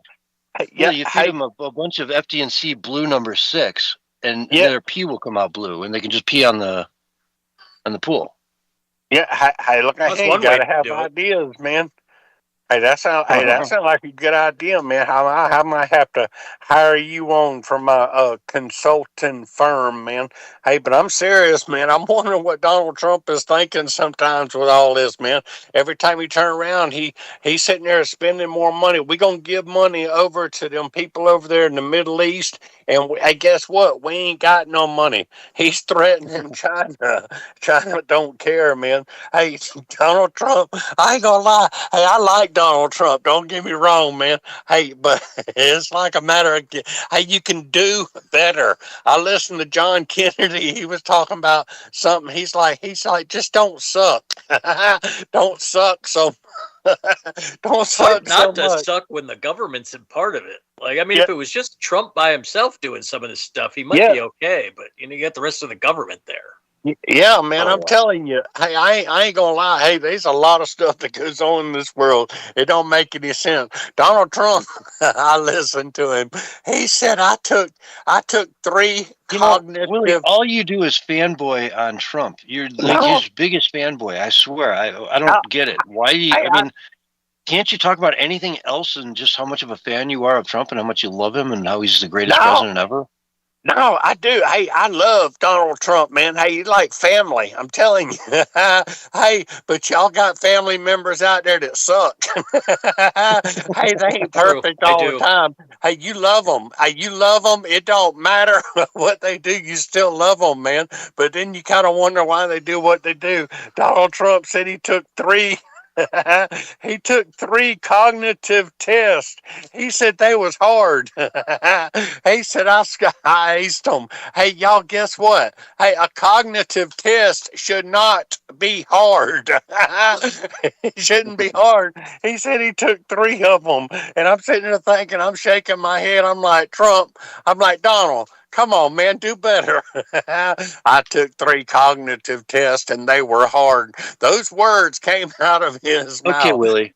Let me give you an What? example. You've got 2 What? doors, right? One always lies, the other one always tells the truth. One of them is death, the other one is life, right? Which one do you, how do you figure out which one is death and which one's life? Man, you confusing me, man. You confusing me. Yeah.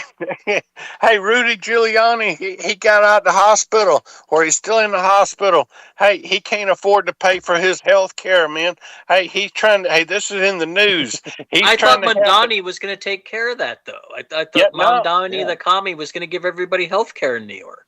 Yeah, well, apparently there's Not Giuliani. a 9/11 program, and Rudy Giuliani, he wants to get health care from the 9/11 program. And I'm sitting there thinking to myself, now how come, why is it that Donald Trump can't pay for Giuliani's health care, man?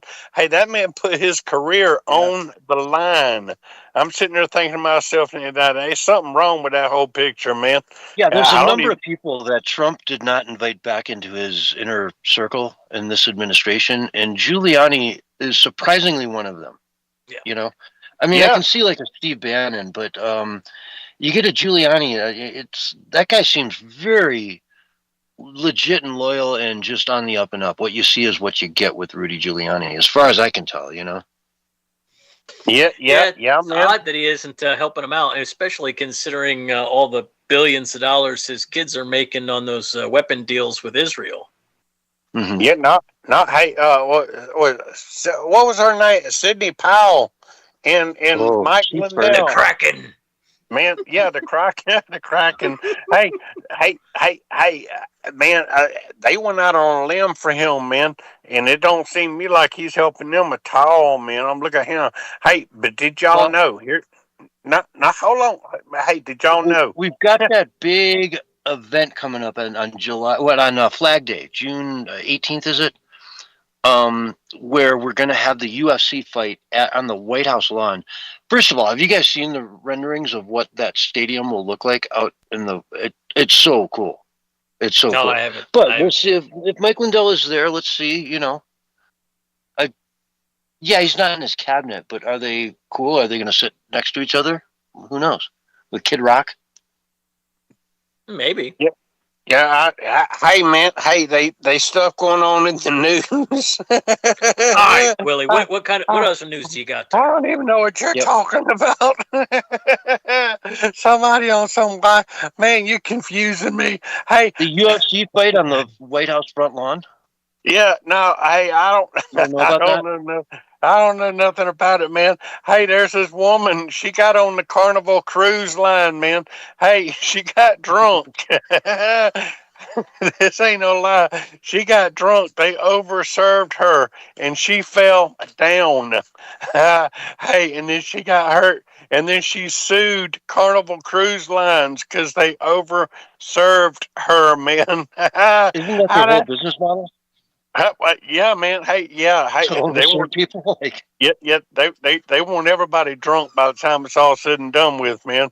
Hey, but did y'all know? Hey, I've been looking at some other stuff too, man. I was talking about statistics. Hey, I was looking at statistics. Hey, and did you know that on average, man, hey, it takes about 20 seconds to wipe your butt. It takes 27 seconds to go pee and 20 seconds to walk to the bathroom. And there ain't no average for going number 2, man. Hi.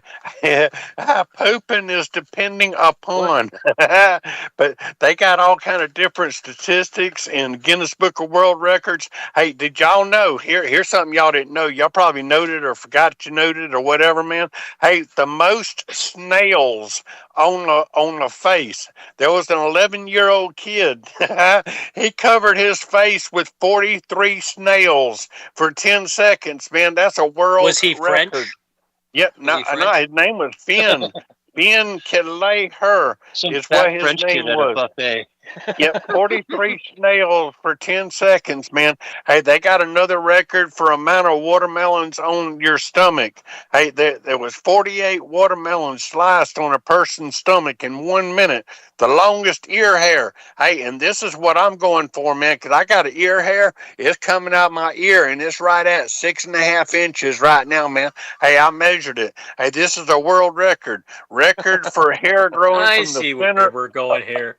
Yep, Are you no. trying to scam the Guinness Book of Records people again? No, Oh. man. Hey, no, hey, because I want to try to go for some of these records, man. Well, you I got to think get that It ear has to hair be up your on the hair. internet. You know, Yep. pictures or it never happened. Yeah, no, hey, I can put I can put more than 43 snails on my face, man, and I can grow Really, I my want to ear make your hair. ear hair famous online. Yeah, yeah, Okay, hey, put it up to serious, man. minds.com. I will share it. We'll make that thing famous. Yeah, hey, records for hair growing from the center of the ear is 7 inches, man. Hey, if I can do over 7 inches, man, I'm telling you, hey, I can make some money by the time it's said and done with. Hey, but did y'all know? Was that a cold 7 inches or a warm 7 inches? Yeah, but I see what you're doing right there, man. Hey, hey, did y'all know? I ain't gonna break this record, man. Hey, but there's a guy who ate. He ate a Cessna. He ate a Cessna 150 aircraft. It took him 2 years to eat it, but he did, man. Hey, not only, hey, I got it right here in front of me. I ain't even gonna lie. He Yeah, ate hey, a Cessna airplane. Ate it. yeah, it took him 2 years to do it. Hey, y'all look him up, man. What? Yeah, How did that metal feel coming out? That could have been great. hey, I don't know. Hey, but this guy was French, The man. engine, what, a V8? He ate a V8. Man, I don't know the details of it all, but his name is Mengatout, and they called him Monsieur Mengatout, and that stands for Mr. Eats All.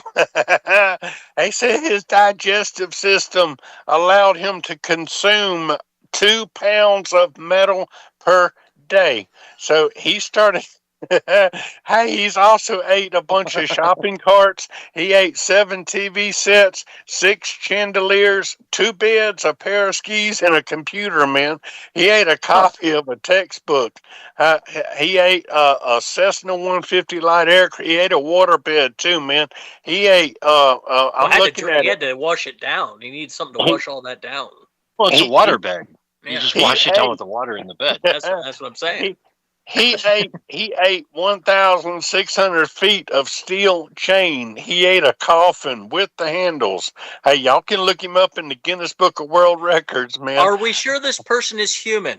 Sure we're not. It's not a billy goat. Yeah, no, man. Hey, y'all can look him up if you don't believe me, man. Just look it up, man. Hey, he ate a bunch of razors and bolts and all kind of stuff, man. Hey, and I'm looking at it right now. His name, hey, y'all write it down, man. His name is Michael Lotito. It might be Michelle. It's Michel. Last name is Lotito. Hey, look at him. We might try that, man. See if we can eat a. Hey, I'm gonna eat a pinto. How's that sound? Sounds very difficult. Sounds difficult. Really, I will sponsor that on the show here. We will go live every week with you eating like a spark plug or whatever you want to go for, you know? Yeah, man. Hey, it's going to take at least 2 years to eat a pinto, man. Yeah, well, hey, we got 2 years, man. We've been doing this 8 years. We've got that's a drop in the bucket, man. 2 years is nothing to invest in something this important. As a matter of fact, if you have a spark plug handy, let's bring you back in the next segment and have you eat it live on the air. Hey, does swallowing it whole count as eating it? That's the question. Oh, yeah. Come on. 100%. That's the only way you're going to get it down. You're Works not for going a to boa constrictor. Works for a boa constrictor. I mean, you could take a big sledgehammer or something to it and just crack it up into a million pieces and swallow all that, you know? I Yeah, feel man. like that would like cut you up inside. Like unless you're like prepared for that. He's prepared for that. Yeah, hey man, anything and everything is possible, man. Hey, hey, Donald Trump, I can't help it, man. It writes itself. He's a great president, isn't he? You just love him, though, man. You are his biggest fan. Hey, I love him, man. I can't help He's but living talk in about your him, head. though. Hey, Donald Trump, he said, we will impose. We will impose sanctions on China for buying Iranian oil. And China come back and said, look at here. I said, we don't care about we don't care about you. We do not recognize the U.S. sanctions on Iran's oil purchases, and we will not comply with them. We have trade agreements with Iran, and we strongly warn Trump not to interfere in our affairs, man. China don't care. Hey, because that's all we're doing is hurting ourselves. I'm telling you, by the time it's all said and done with, China don't. Hey, I like Trump. I'm telling you, I like the man. He got a lot of great ideas No, with all his you're a Hillary Clinton 2028 No. kind of guy, aren't you? No, hey, You are. hey, he has saved the United States a whole bunch of money, but it seemed to me like as much money is being saved, it's going out in the United States. He's sitting there with gas, man. Gas prices $4 or $5 a gallon right now. I mean, come on. I'm sitting there thinking to myself, I like you, brother, but do better. That's Oh, all. it's coming. That's all I'm saying, man. We got all this money and everything that we being saved by the U.S. aid and all this other Doge programs and everything. But the United States, the average citizen ain't seeing it, man. I'm telling you, that's what folks is after, man. Hey, people want to see their lives better and rent going down and groceries going down. Hey, and it They're just not going ain't to go happening. down. Prices never go down.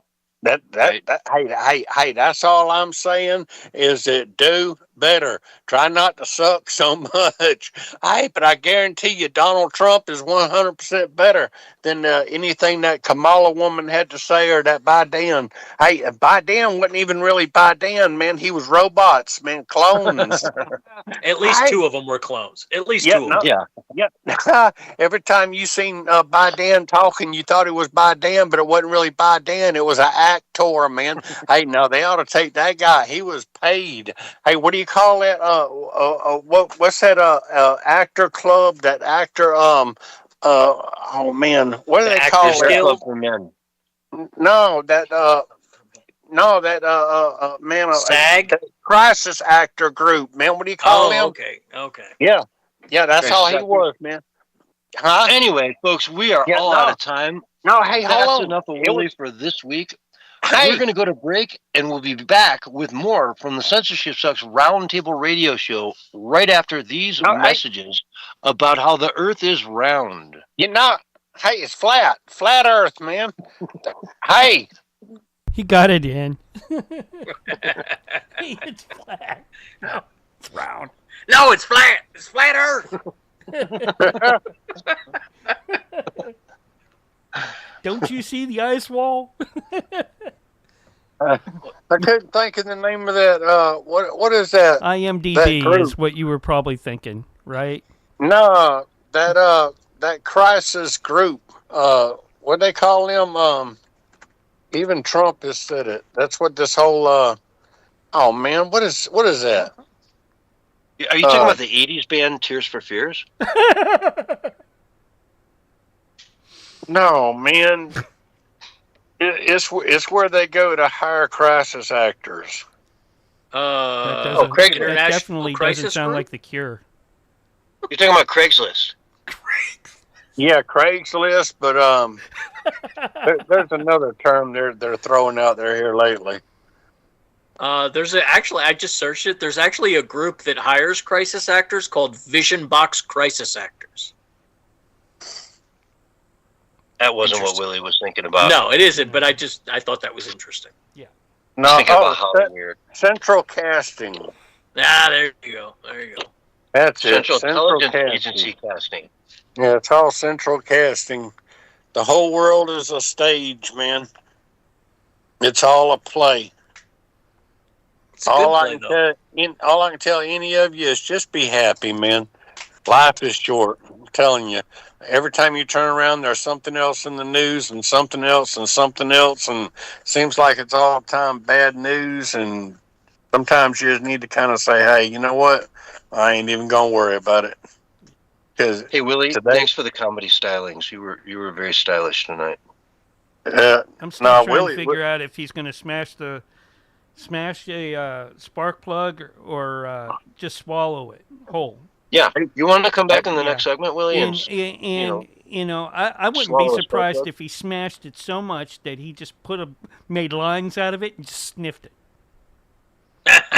or maybe a spark plug clogged up my butthole, and I come back next week and I got poop coming out of my eyeballs. That'll sparking out your butt. That'll be a real charge, right? I hope you don't have getting bad gas electroshocked every time you fart. You could blow up. Well, Willie's not with us this week because what do they call it? Spontaneous combustion killed him. Willie's biggest problem is he had a full tank of gas when he promised to consume the entire Pinto. How about he shot Hansel? Oh my God. He shot Hansel with a spark plug that came out of his butt. He was naked. He leaned over and he farted and shot Hansel with a spark plug. That would hurt. That's still not as bad as the shotgun when Hansel shot you with the hot dog, the shotgun hot dog. Yeah, that's when Willie. Bunny suit. That was when Willie was in a bunny suit or something. Yeah, you were in a bunny suit. You were bending over to hide an egg. Yeah. Hansel shot Willie in the bunny suit. Right in the bum. Hey, I actually did play the Easter Bunny at the mall up in Fort Wayne, Indiana one year. That's a true story right there. Wow. That sounds, pretty entertaining, actually. Yeah. It was interesting. Yeah, I would say it would be. Less than 30 seconds. Either way, I appreciate you guys. And there's only 30 seconds left, man. We gotta I'm in panic mode a little here. Hold on, okay? Stop freaking me out. God, there's 20 seconds left. 15. 5. Jesus. 10. What are we gonna? What? 10. What are we gonna do? No, don't go by that. Go by me. All right.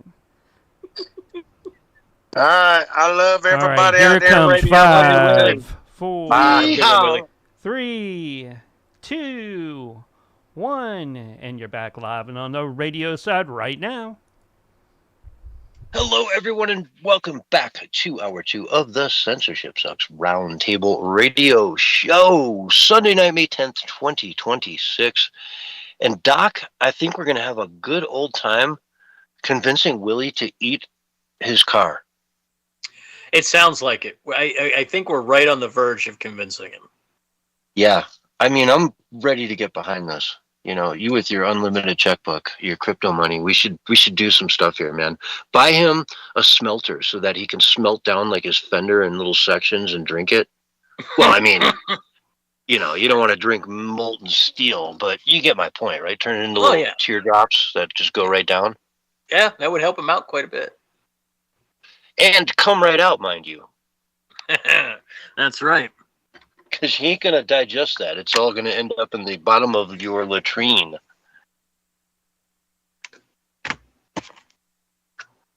So, good times, man. We need to do that. We need to make it happen.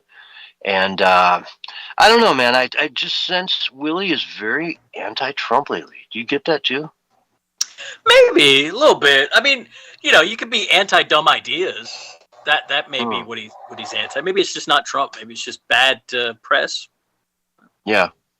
Now, I have been more willing to kind of support Trump through this war. Brent was asking me about this last week. And, he put me on the spot.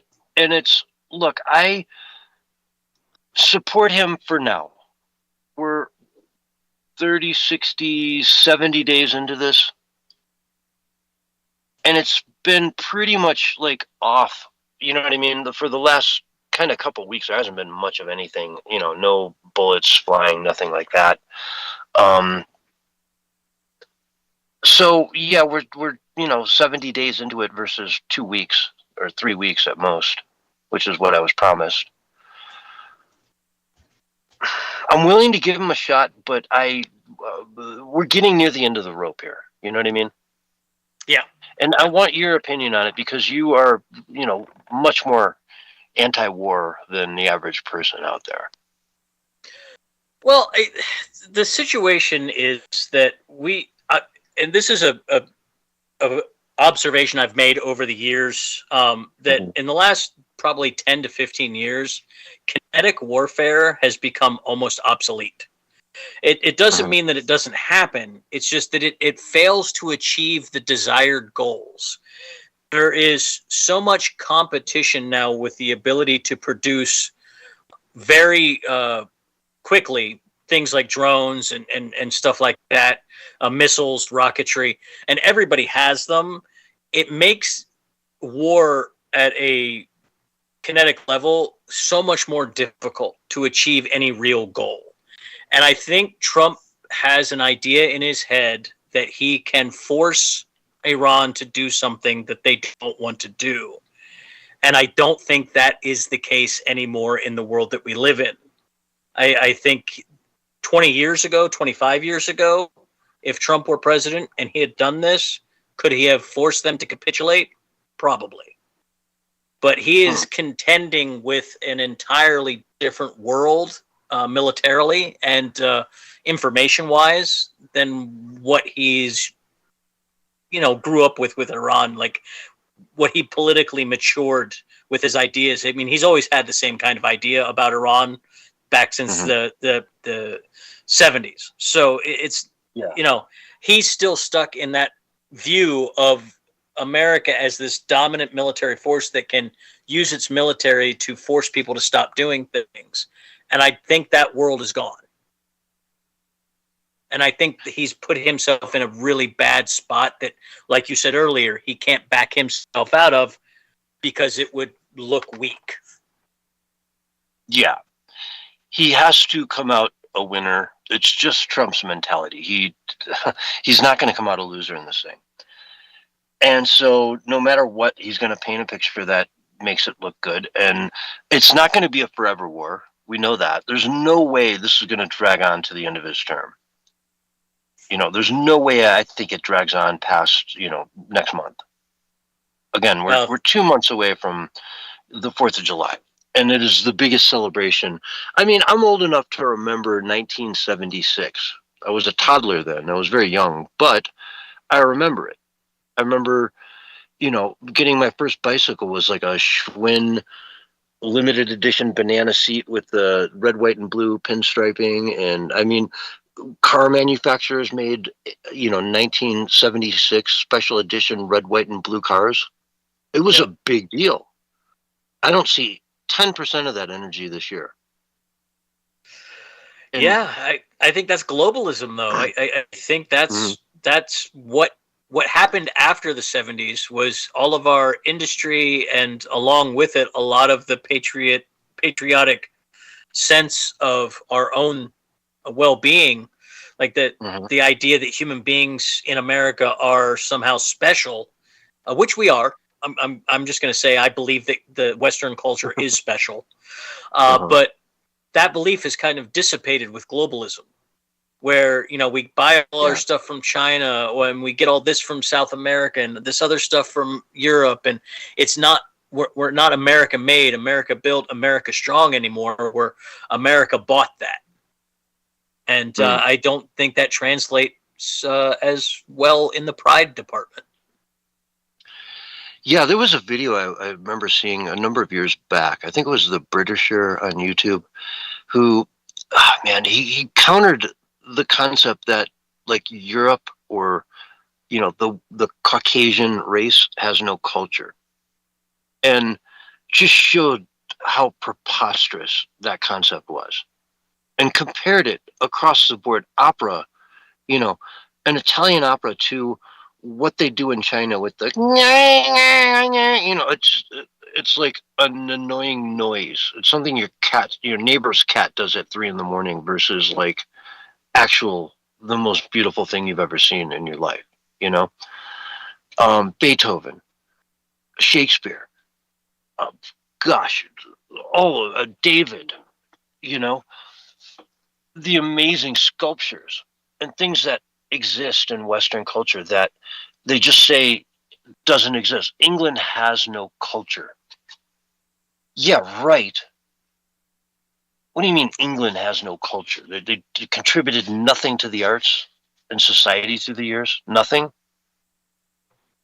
But my response to those people is always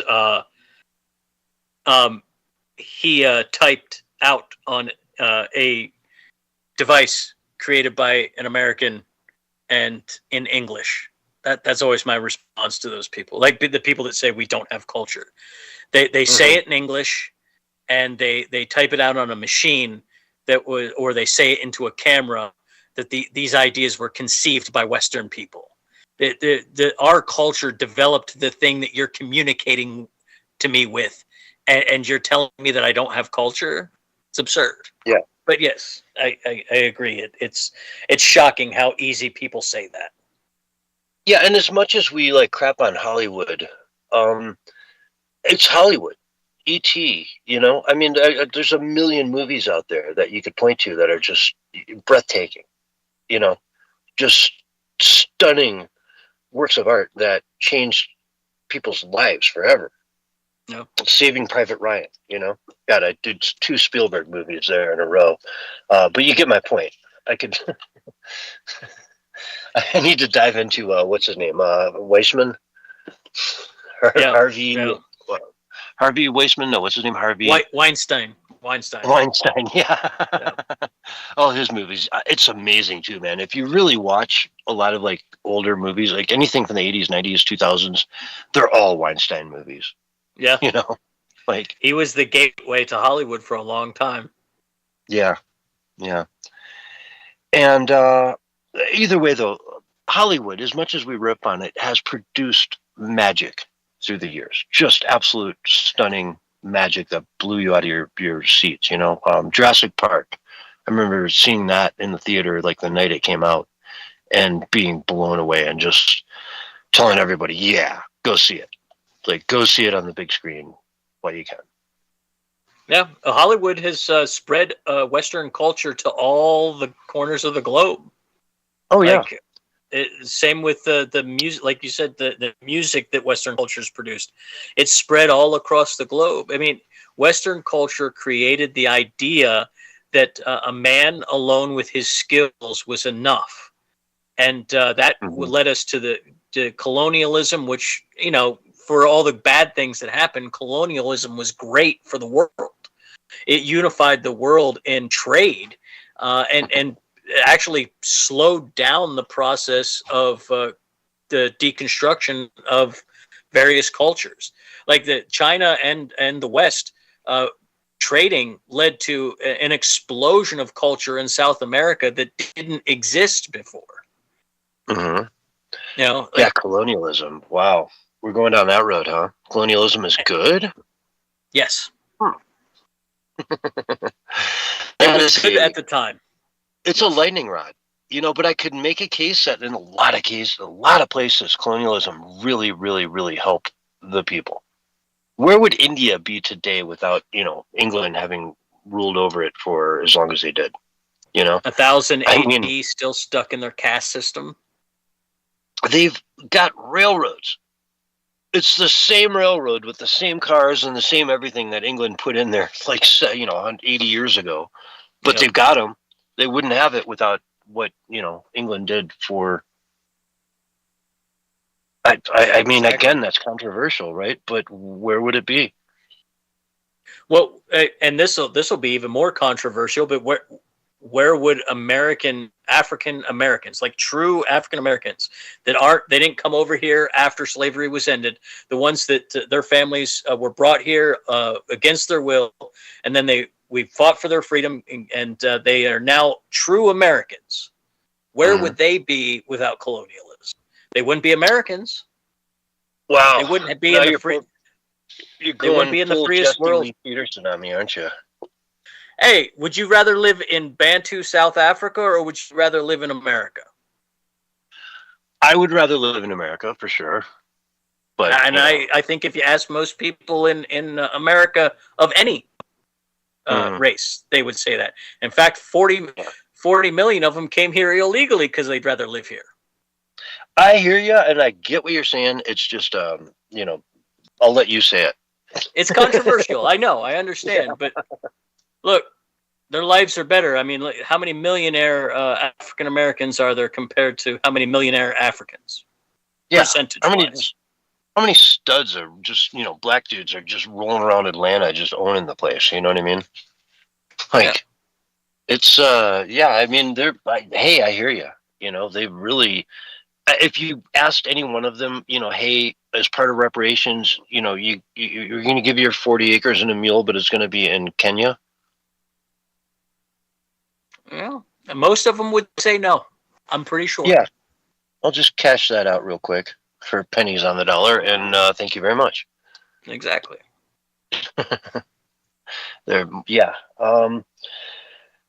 Race, all that stuff is, God, I thought we had it behind us. Before Obama, that stuff was just behind us, as a country. It really was. Yeah, but then we started to figure out the banks were screwing everybody, and they didn't like that very much. The banks are screwing everybody. How so? That's what we figured out. We figured out the money printer thing. We crushed racism, and then libertarianism was spreading all over the internet. And even if you didn't think you were a libertarian, you still got behind Ron Paul's message, right? You still there was a big push for Ron Paul on the internet, and everybody was starting to figure out, hey, wait a minute, the guys at the top, the guys that print all the money, they're the ones making everything go this way. What the reason that the money's worthless is because they keep printing more of it. We can't have that. Let's fix Wall Street. You had the Occupy movement, you had the Tea Party, and then all of a sudden, racism bloomed once again. And now we're all divided, and nobody's paying any bit of attention to the fact that we're $40 trillion in debt, and a 25-cent silver piece from 1964 will fill up your car and gas. Yeah, sort of. I mean, it's the silver in it today would, yeah. That's what I mean. That's sort of the value of the silver in it. But 25 cents in 1965 would not have filled your car, to be clear. But the silver today would. Yeah, that's what I mean. Yeah, the melt value of a 25-cent piece from 1964 is enough to fill up a car full of gas right now.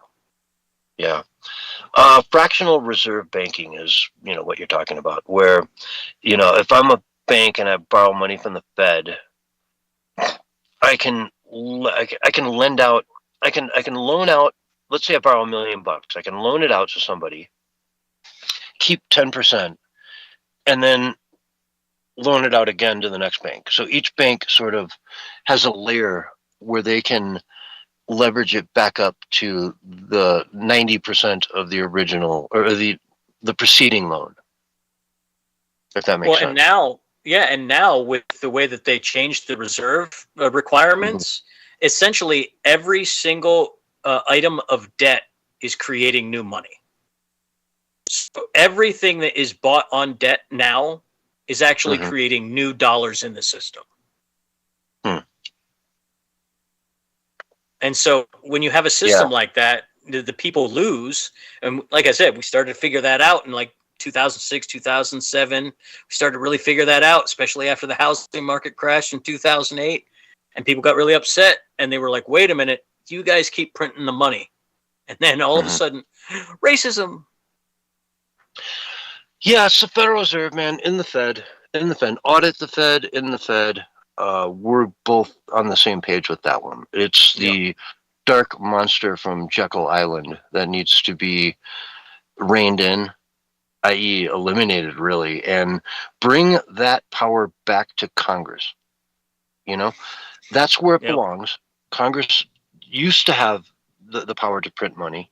They gave it up to the Federal Reserve, which is really a conglomerate of the largest banks.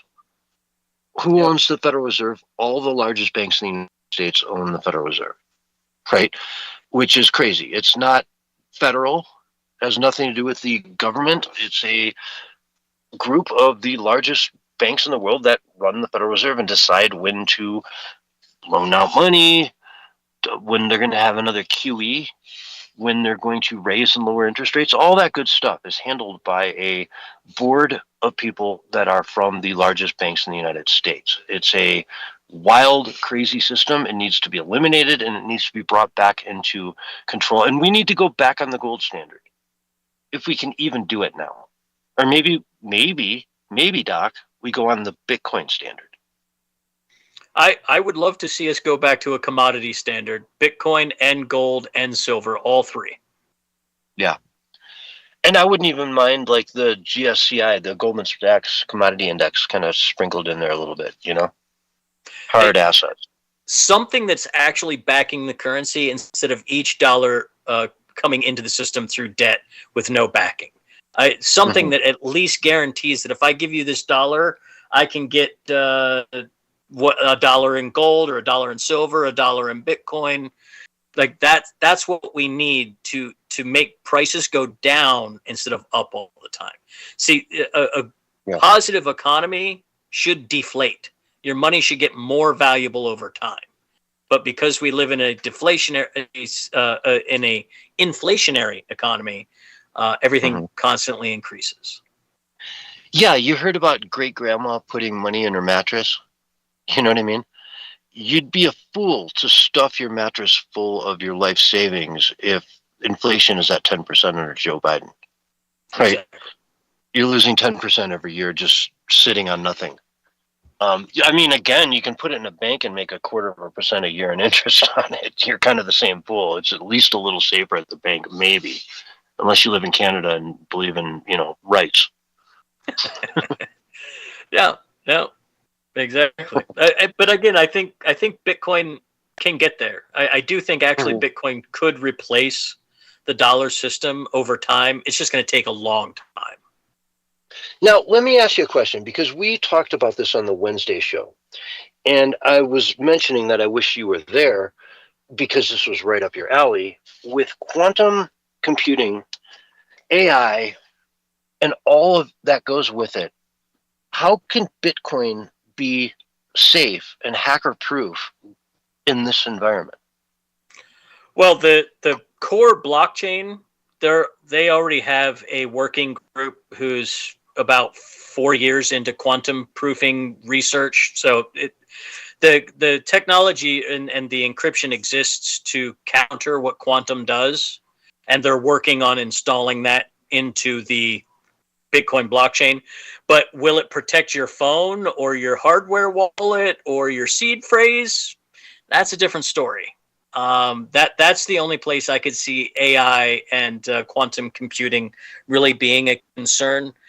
But that's going to be a few years away. I mean, we're talking 5 to 10 years before quantum computers can even do assigned tasks.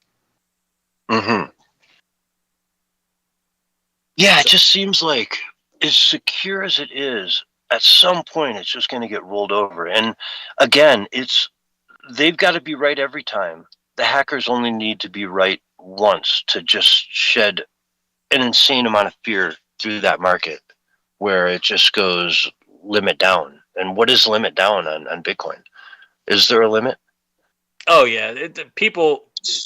You have entire industries built on the back of crypto right now on Bitcoin. I'd say your cheapest energy sources are giving you the cost of about $20,000 to mine one Bitcoin. So that's probably your floor, 20, 30,000. If things go real bad. Okay. Yeah. Because with the commodity markets or even the stock market, there's such a thing as limit down. You know what I mean? And some markets it's like 5%, whatever it is, and then boom, they shut it down. You come back tomorrow, you have a night to sleep on it, and we're going to figure out if soybeans or pork bellies or whatever are going to be another 5% down tomorrow. And, it gives everybody a chance to kind of sleep on it. But I don't think there's any safeguards like that built into the crypto markets. No, it's true free markets. It's not this manipulated Wall Street nonsense. Yeah. Manipulated Wall Street nonsense. Yeah. Wall Street is completely controlled. Completely. Yeah. Crypto, man. You got to love the market, don't you?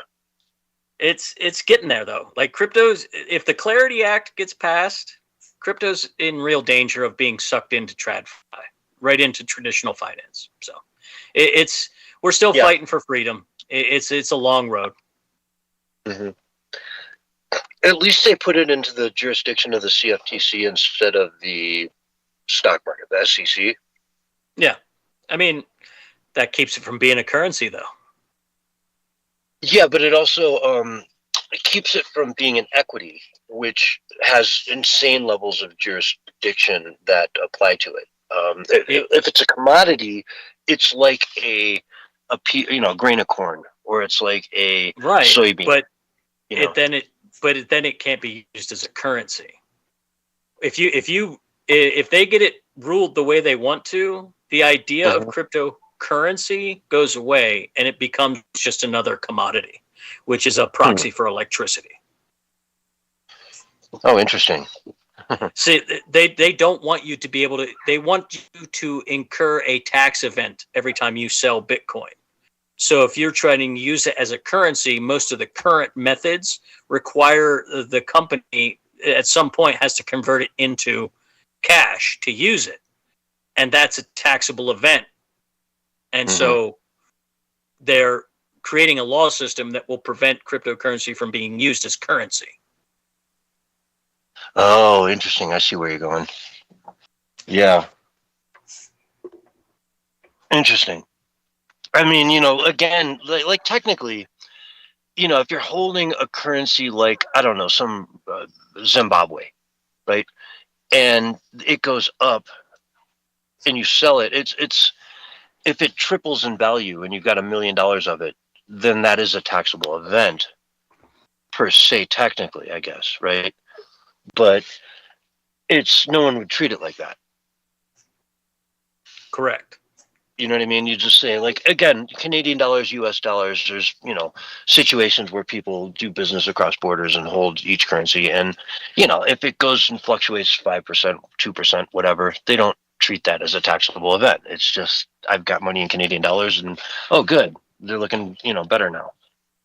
Yeah. It's a currency swap. Yeah. Yeah. So anyway, we're about out of time. Doc, where can people find you online? You can always follow me over on X, Rumble, Odyssey, and my favorite, minds.com, and that's at Doctor with an E 420. All right. Thanks for joining us again, and happy Mother's Day to all you mothers out there. Other than that, folks, we are out of time. This has been the Censorship Sucks Roundtable Radio Show, and we will see you on Wednesday night. Great show, guys. Thanks. All right. Alrighty. I'm going to go make some dinner. I don't know if you've seen this, but there's been a storm rolling through here, so I didn't know if we were going to get knocked off or not. I know. Yeah, I saw you mentioned that. Yeah.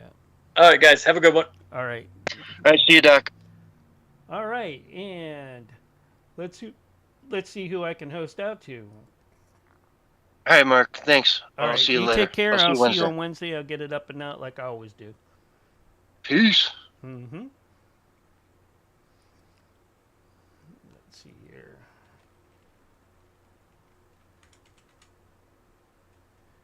All right, folks.